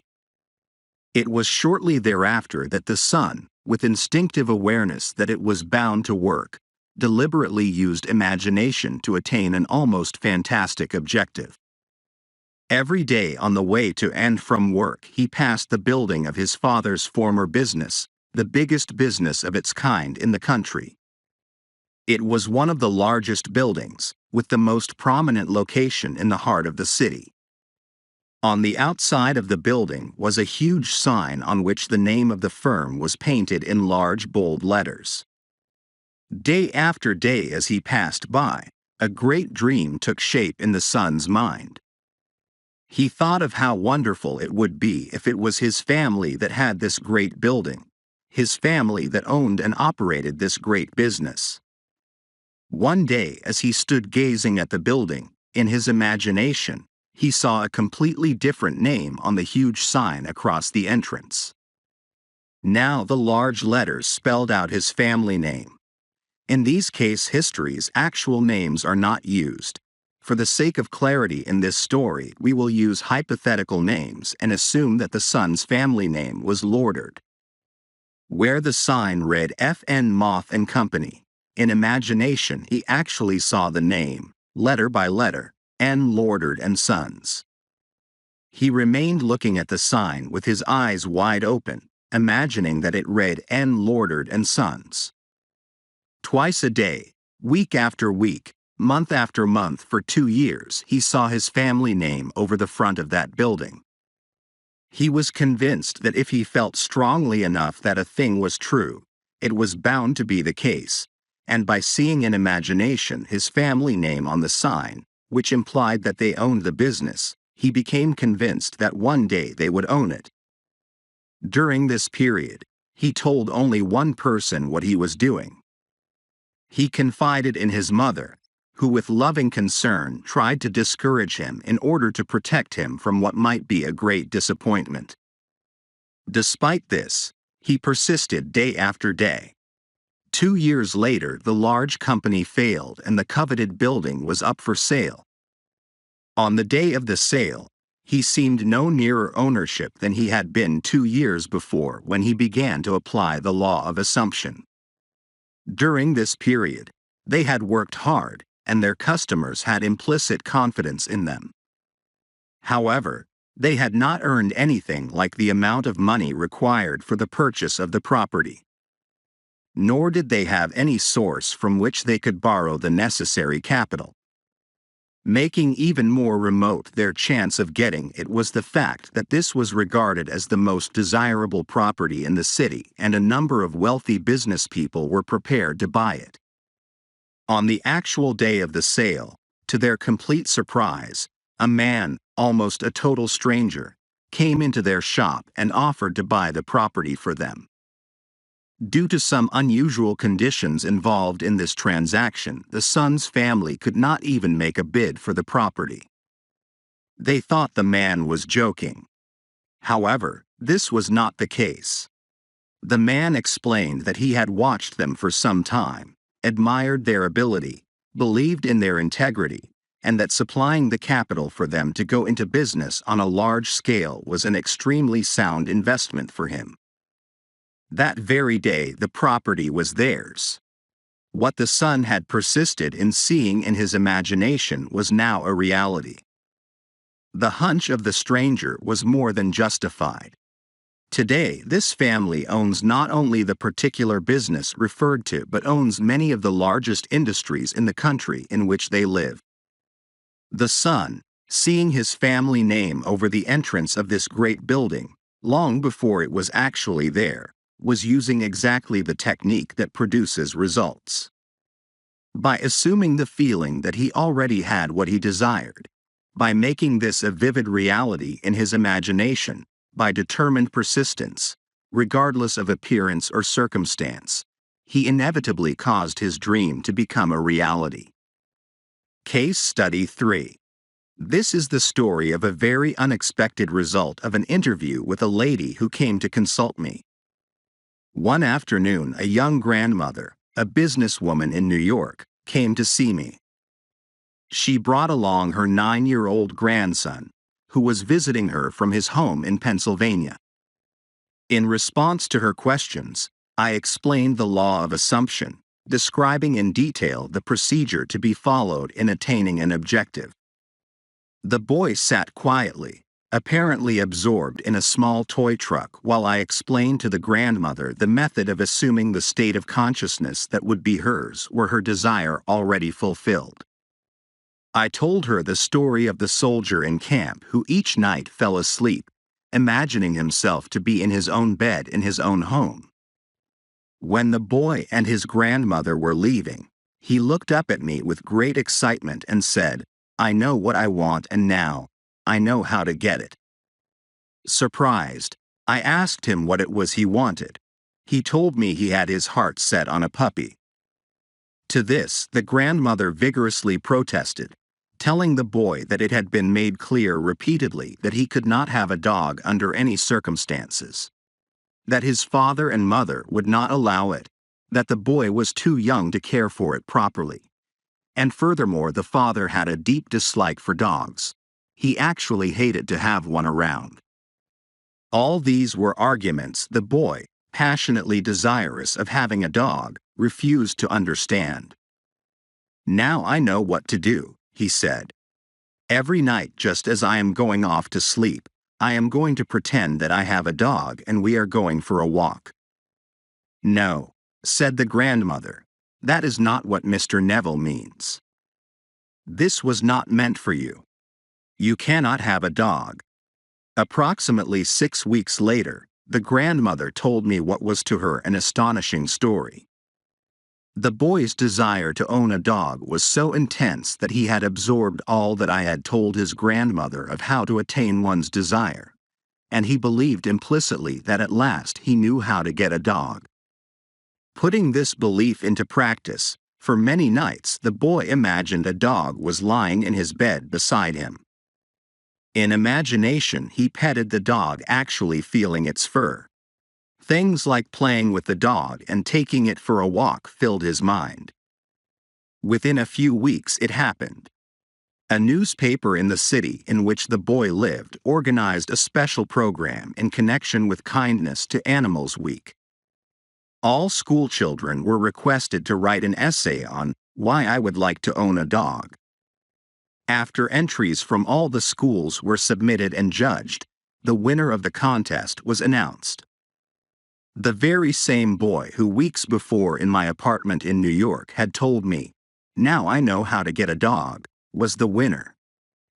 In an elaborate ceremony, which was publicized with stories and pictures in the newspaper, the boy was awarded a beautiful collie puppy. In relating this story, the grandmother told me that if the boy had been given the money with which to buy a dog, the parents would have refused to do so and would have used it to buy a bond for the boy or put it in the savings bank for him. Furthermore, if someone had made the boy a gift of a dog, they would have refused it or given it away. But the dramatic manner in which the boy got the dog, the way he won the citywide contest, the stories and pictures in the newspaper, the pride of achievement and joy of the boy himself all combined to bring about a change of heart in the parents, and they found themselves doing that which they never conceived possible. They allowed him to keep the dog. All this the grandmother explained to me, and she concluded by saying that there was one particular kind of dog on which the boy had set his heart. It was a collie. Case Study 4. This was told by the aunt in the story to the entire audience at the conclusion of one of my lectures. During the question period following my lecture on the law of assumption, a lady who had attended many lectures and had had personal consultation with me on a number of occasions rose and asked permission to tell a story illustrating how she had successfully used the law. She said that upon returning home from the lecture the week before, she had found her niece distressed and terribly upset. The husband of the niece, who was an officer in the Army Air Force stationed in Atlantic City, had just been ordered, along with the rest of his unit, to active duty in Europe. She tearfully told her aunt that the reason she was upset was that she had been hoping her husband would be assigned to Florida as an instructor. They both loved Florida and were anxious to be stationed there and not to be separated. Upon hearing this story, the aunt stated that there was only one thing to do, and that was to apply immediately the law of assumption. "Let's actualize it," she said. "If you were actually in Florida, what would you do? You would feel the warm breeze. You would smell the salt air. You would feel your toes sinking down into the sand. Well, let's do all that right now." They took off their shoes and turning out the lights. In imagination, they felt themselves actually in Florida, feeling the warm breeze, smelling the sea air, pushing their toes into the sand.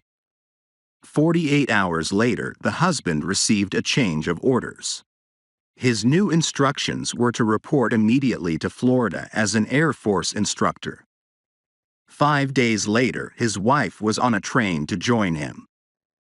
while the aunt, in order to help her niece to attain her desire, joined in with the niece in assuming the state of consciousness required. She did not go to Florida. That was not her desire. On the other hand, that was the intense longing of the niece. Case Study 5. This case is especially interesting because of the short interval of time between the application of this law of assumption and its visible manifestation. A very prominent woman came to me in deep concern. She maintained a lovely city apartment and a large country home, but because the many demands made upon her were greater than her modest income, it was absolutely essential that she rent her apartment if she and her family were to spend the summer at their country home. In previous years, the apartment had been rented without difficulty early in the spring, but the day she came to me, the rental season for summer sublets was over. The apartment had been in the hands of the best real estate agents for months, but no one had been interested even in coming to see it. When she had described her predicament, I explained how the law of assumption could be brought to bear on solving her problem. I suggested that by imagining the apartment had been rented by a person desiring immediate occupancy and by assuming that this was the case, her apartment actually would be rented. In order to create the necessary feeling of naturalness, the feeling that it was already a fact that her apartment was rented, I suggested that she drift off into sleep that very night, imagining herself, not in her apartment, but in whatever place she would sleep were the apartment suddenly rented.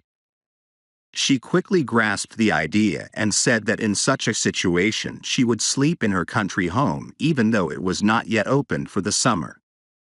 This interview took place on Thursday. At 9 o'clock the following Saturday morning, she phoned me from her home in the country, excited and happy. She told me that on Thursday night she had fallen asleep actually imagining and feeling that she was sleeping in her other bed in her country home many miles away from the city apartment she was occupying. On Friday, the very next day, a highly desirable tenant, one who met all her requirements as a responsible person, not only rented the apartment, but rented it on the condition that he could move in that very day. Case Study 6. Only the most complete and intense use of the law of assumption could have produced such results in this extreme situation. 4 years ago, a friend of our family asked that I talk with his 28-year-old son who was not expected to live. He was suffering from a rare heart disease. This disease resulted in a disintegration of the organ. Long and costly medical care had been of no avail. Doctors held out no hope for recovery. For a long time, the son had been confined to his bed. His body had shrunk to almost a skeleton, and he could talk and breathe only with great difficulty. His wife and 2 small children were home when I called, and his wife was present throughout our discussion. I started by telling him that there was only one solution to any problem, and that solution was a change of attitude. Since talking exhausted him, I asked him to nod in agreement if he understood clearly what I said. This he agreed to do. I described the facts underlying the law of consciousness, in fact that consciousness was the only reality. I told him that the way to change any condition was to change his state of consciousness concerning it. As a specific aid in helping him to assume the feeling of already being well, I suggested that in imagination, he see the doctor's face expressing incredulous amazement in finding him recovered, contrary to all reason, from the last stages of an incurable disease, that he see him double-checking in his examination and hear him saying over and over, "It's a miracle, it's a miracle." He not only understood all this clearly, but he believed it implicitly. He promised that he would faithfully follow this procedure. His wife, who had been listening intently, assured me that she, too, would diligently use the law of assumption and her imagination in the same way as her husband. The following day I sailed for New York.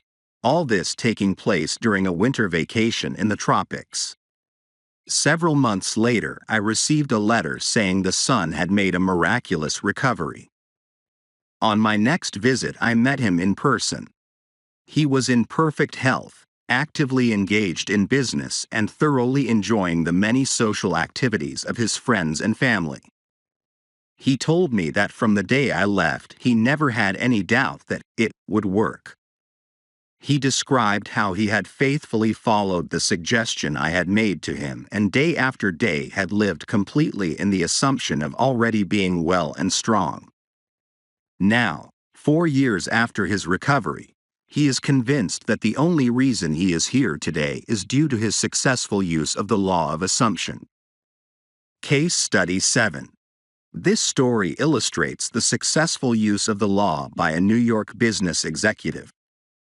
In the fall of 1950, an executive of one of New York's prominent banks discussed with me a serious problem with which he was confronted. He told me that the outlook for his personal progress and advancement was very dim. Having reached middle age and feeling that a marked improvement in position and income was justified, he had talked it out with his superiors. They frankly told him that any major improvement was impossible and intimated that if he was dissatisfied, he could seek another job. This, of course, only increased his uneasiness. In our talk, he explained that he had no great desire for really big money, but that he had to have a substantial income in order to maintain his home comfortably and to provide for the education of his children in good preparatory schools and colleges.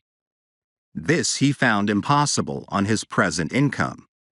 The refusal of the bank to assure him of any advancement in the near future resulted in a feeling of discontent and an intense desire to secure a better position with considerably more money. He confided in me that the kind of job he would like better than anything in the world was one in which he managed the investment funds of a large institution such as a foundation or great university.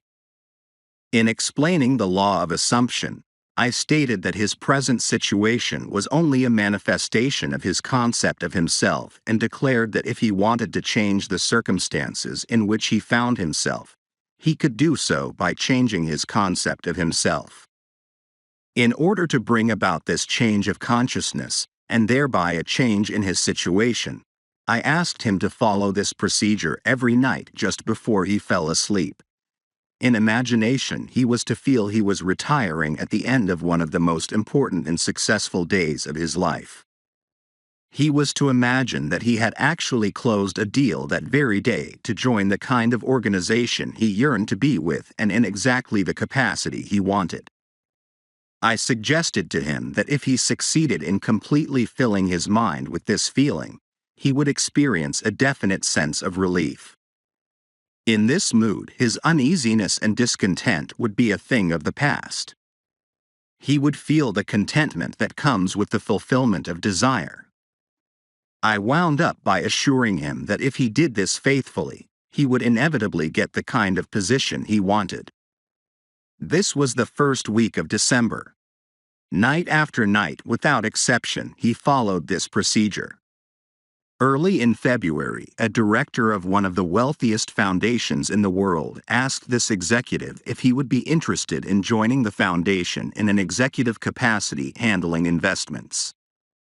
After some brief discussion, he accepted. Today, at a substantially higher income and with the assurance of steady progress, this man is in a position far exceeding all that he had hoped for. Case Study 8. The man and wife in this story have attended my lectures for a number of years. It is an interesting illustration of the conscious use of this law by two people concentrating on the same objective at one time. This man and wife were an exceptionally devoted couple. Their life was completely happy and entirely free from any problems or frustrations. For some time, they had planned to move into a larger apartment. The more they thought about it, the more they realized that what they had their hearts set on was a beautiful penthouse.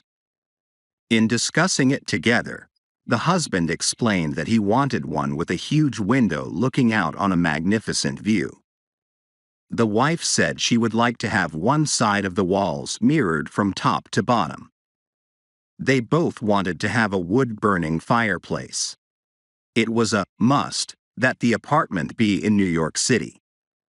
For months they had searched for just such an apartment in vain.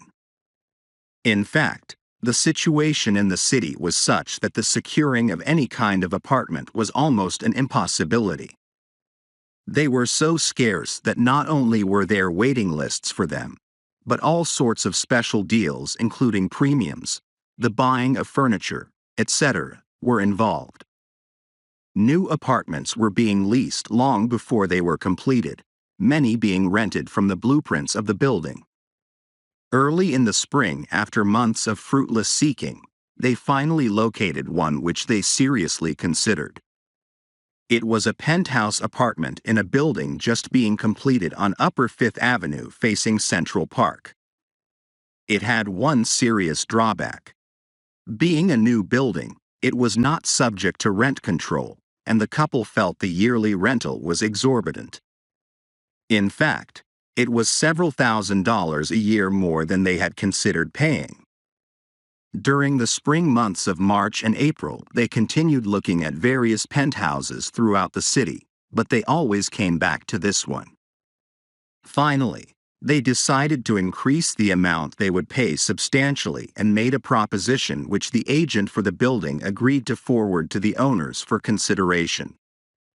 It was at this point, without discussing it with each other, each determined to apply the law of assumption. It was not until later that each learned what the other had done. Night after night, they both fell asleep in imagination in the apartment they were considering. The husband, lying with his eyes closed, would imagine that his bedroom windows were overlooking the park. He would imagine going to the window the first thing in the morning and enjoying the view. He felt himself sitting on the terrace overlooking the park, having cocktails with his wife and friends, all thoroughly enjoying it. He filled his mind with actually feeling himself in the penthouse and on the terrace. During all this time, unknown to him, his wife was doing the same thing. Several weeks went by without any decision on the part of the owners, but they continued to imagine as they fell asleep each night that they were actually sleeping in the penthouse. One day, to their complete surprise, one of the employees in the apartment building in which they lived told them that the penthouse there was vacant. They were astonished because theirs was one of the most desirable buildings in the city with a perfect location right on Central Park. They knew there was a long waiting list of people trying to get an apartment in their building. The fact that a penthouse had unexpectedly become available was kept quiet by the management because they were not in a position to consider any applicants for it. Upon learning that it was vacant, this couple immediately made a request that it be rented to them, only to be told that this was impossible. The fact was that not only were there several people on a waiting list for a penthouse in the building, but it was actually promised to one family. Despite this, the couple had a series of meetings with the management, at the conclusion of which the apartment was theirs. The building being subject to rent control, their rental was just about what they had planned to pay when they first started looking for a penthouse. The location, the apartment itself, and the large terrace surrounding it on the south, west, and north was beyond all their expectations. And in the living room on one side is a giant window 15 feet by 8 feet with a magnificent view of Central Park. One wall is mirrored from floor to ceiling, and there is a wood-burning fireplace. Chapter 24: Failure. This book would not be complete without some discussion of failure in the attempted use of the law of assumption. It is entirely possible that you either have had or will have a number of failures in this respect, many of them in really important matters. If, having read this book, having a thorough knowledge of the application and working of the law of assumption, You faithfully apply it in an effort to attain some intense desire and fail. What is the reason? If to the question, did you persist enough? You can answer yes, and still the attainment of your desire was not realized. What is the reason for failure? The answer to this is the most important factor in the successful use of the law of assumption. The time it takes your assumption to become fact, your desire to be fulfilled, is directly proportionate to the naturalness of your feeling of already being what you want to be, of already having what you desire. The fact that it does not feel natural to you to be what you imagine yourself to be is the secret of your failure. Regardless of your desire, regardless of how faithfully and intelligently you follow the law, if you do not feel natural about what you want to be, you will not be it. If it does not feel natural to you to get a better job, you will not get a better job. The whole principle is vividly expressed by the Bible phrase, "You die in your sins." You do not transcend from your present level to the state desired. How can this feeling of naturalness be achieved? The secret lies in one word: imagination. For example, this is a very simple illustration. Assume that you are securely chained to a large heavy iron bench. You could not possibly run. In fact, you could not even walk. In these circumstances, it would not be natural for you to run. You could not even feel that it was natural for you to run. But you could easily imagine yourself running. In that instant, while your consciousness is filled with your imagined running, you have forgotten that you are bound. In imagination, your running was completely natural. The essential feeling of naturalness can be achieved by persistently filling your consciousness with imagination, imagining yourself being what you want to be or having what you desire. Progress can spring only from your imagination, from your desire to transcend your present level. What you truly and literally must feel is that with your imagination, all things are possible. You must realize that changes are not caused by caprice, but by a change of consciousness. You may fail to achieve or sustain the particular state of consciousness necessary to produce the effect you desire. But, once you know that consciousness is the only reality and is the sole creator of your particular world and have burnt this truth into your whole being, then you know that success or failure is entirely in your own hands. Whether or not you are disciplined enough to sustain the required state of consciousness in specific instances has no bearing on the truth of the law itself, that an assumption, if persisted in, will harden into fact. The certainty of the truth of this law must remain despite great disappointment and tragedy, even when you see the light of life go out and all the world go on as though it were still day. You must not believe that because your assumption failed to materialize, the truth that assumptions do materialize is a lie. If your assumptions are not fulfilled, it is because of some error or weakness in your consciousness. However, these errors and weaknesses can be overcome. Therefore, press on to the attainment of ever higher levels by feeling that you already are the person you want to be. And remember that the time it takes your assumption to become reality is proportionate to the naturalness of being it. Man surrounds himself with the true image of himself. Every spirit builds itself a house, and beyond its house a world, and beyond its world a heaven. Know then that the world exists for you. For you, the phenomenon is perfect. What we are, that only can we see. All that Adam had, all that Caesar could, you have and can do. Adam called his house heaven and earth. Caesar called his house Rome. You perhaps call yours a cobbler's trade, 100 acres of land, or a scholar's garret. Yet line for line and point for point, your dominion is as great as theirs, though without fine name. Build therefore your own world. As fast as you conform your life to the pure idea in your mind, that will unfold its great proportion. Emerson. Chapter 25. Faith. A miracle is the name given, by those who have no faith, to the works of faith. Faith is the substance of things hoped for, the evidence of things not seen. Hebrews chapter 11 verse 1. The very reason for the law of assumption is contained in this quotation. If there were not a deep-seated awareness that that which you hope for had substance and was possible of attainment, it would be impossible to assume the consciousness of being or having it. It is the fact that creation is finished and everything exists that stirs you to hope, and hope, in turn, implies expectation, and without expectation of success it would be impossible to use consciously the law of assumption. Evidence is a sign of actuality.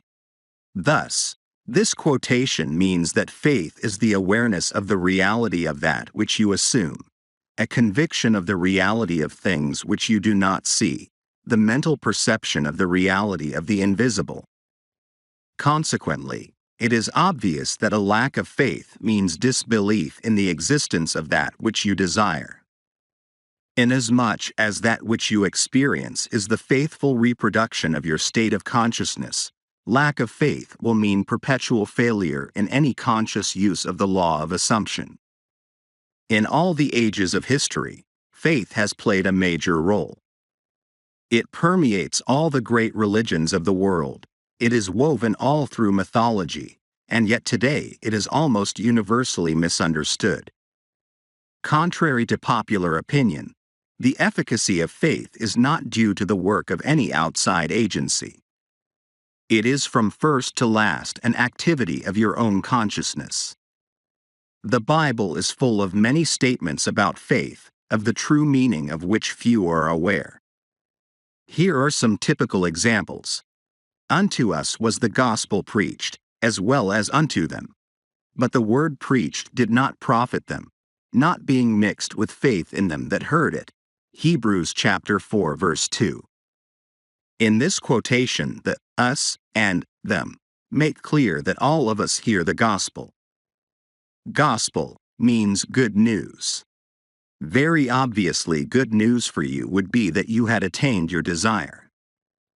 This is always being preached to you by your infinite self. To hear that which you desire does exist and you need only to accept it in consciousness is good news. Not mixing with faith means to deny the reality of that which you desire. Hence, there is no profit, attainment possible. O faithless and perverse generation, how long shall I be with you? Matthew chapter 17 verse 17. The meaning of faithless has been made clear. Perverse means turn the wrong way, in other words, the consciousness of not being what you want to be. To be faithless, that is, to disbelieve in the reality of that which you assume, is to be perverse. How long shall I be with you? Means that the fulfillment of your desire is predicated upon your change to the right state of consciousness. It is just as though that which you desire is telling you that it will not be yours until you turn from being faithless and perverse to righteousness. As already stated, righteousness is the consciousness of already being what you want to be. By faith he forsook Egypt, not fearing the wrath of the king, for he endured, as seeing him who is invisible. Hebrews chapter 11 verse 27. Egypt means darkness, belief in many gods, causes. The king symbolizes the power of outside conditions or circumstances. He is your concept of yourself as already being what you want to be. Enduring as seeing him who is invisible means persisting in the assumption that your desire is already fulfilled. Thus, this quotation means that by persisting in the assumption that you already are the person you want to be, you rise above all doubt, fear, and belief in the power of outside conditions or circumstances, and your world inevitably conforms to your assumption. The dictionary definitions of faith: the assent of the mind or understanding to the truth, unwavering adherence to principle, are so pertinent that they might well have been written with the law of assumption in mind. Faith does not question, faith knows. Chapter 26. Destiny. Your destiny is that which you must inevitably experience. Really, it is an infinite number of individual destinies, each of which, when attained, is the starting place for a new destiny. Since life is infinite, the concept of an ultimate destiny is inconceivable. When we understand that consciousness is the only reality, we know that it is the only creator. This means that your consciousness is the creator of your destiny. The fact is, you are creating your destiny every moment, whether you know it or not. Much that is good and even wonderful has come into your life without your having any inkling that you were the creator of it. However, the understanding of the causes of your experience, and the knowledge that you are the sole creator of the contents of your life, both good and bad, not only make you a much keener observer of all phenomena, but through the awareness of the power of your own consciousness, intensify your appreciation of the richness and grandeur of life. Regardless of occasional experiences to the contrary, it is your destiny to rise to higher and higher states of consciousness, and to bring into manifestation more and more of creation's infinite wonders. Actually, you are destined to reach the point where you realize that through your own desire you can consciously create your successive destinies. The study of this book, with its detailed exposition of consciousness and the operation of the law of assumption, is the master key to the conscious attainment of your highest destiny. This very day, start your new life. Approach every experience in a new frame of mind, with a new state of consciousness. Assume the noblest and the best for yourself in every respect and continue therein. Make believe. Great wonders are possible. Chapter 27. Reverence. Never wouldst thou have made anything if thou hadst not loved it. Wisdom 11:24. In all creation, in all eternity, in all the realms of your infinite being, the most wonderful fact is that which is stressed in the first chapter of this book. You are God. You are the I am that I am. You are consciousness. You are the Creator. This is the mystery. This is the great secret known by the seers, prophets, and mystics throughout the ages. This is the truth that you can never know intellectually. Who is this you? That it is you, John Jones or Mary Smith, is absurd. It is the consciousness which knows that you are John Jones or Mary Smith. It is your greater self, your deeper self, your infinite being. Call it what you will. The important thing is that it is within you. It is you. It is your world. It is this fact that underlies the immutable law of assumption. It is upon this fact that your very existence is built. It is this fact that is the foundation of every chapter of this book. No, you cannot know this intellectually. You cannot debate it. You cannot substantiate it. You can only feel it. You can only be aware of it. Becoming aware of it, one great emotion permeates your being. You live with a perpetual feeling of reverence. The knowledge that your Creator is the very self of yourself and never would have made you had He not loved you must fill your heart with devotion, yes, with adoration. One knowing glimpse of the world about you at any single instant of time is sufficient to fill you with profound awe and a feeling of worship.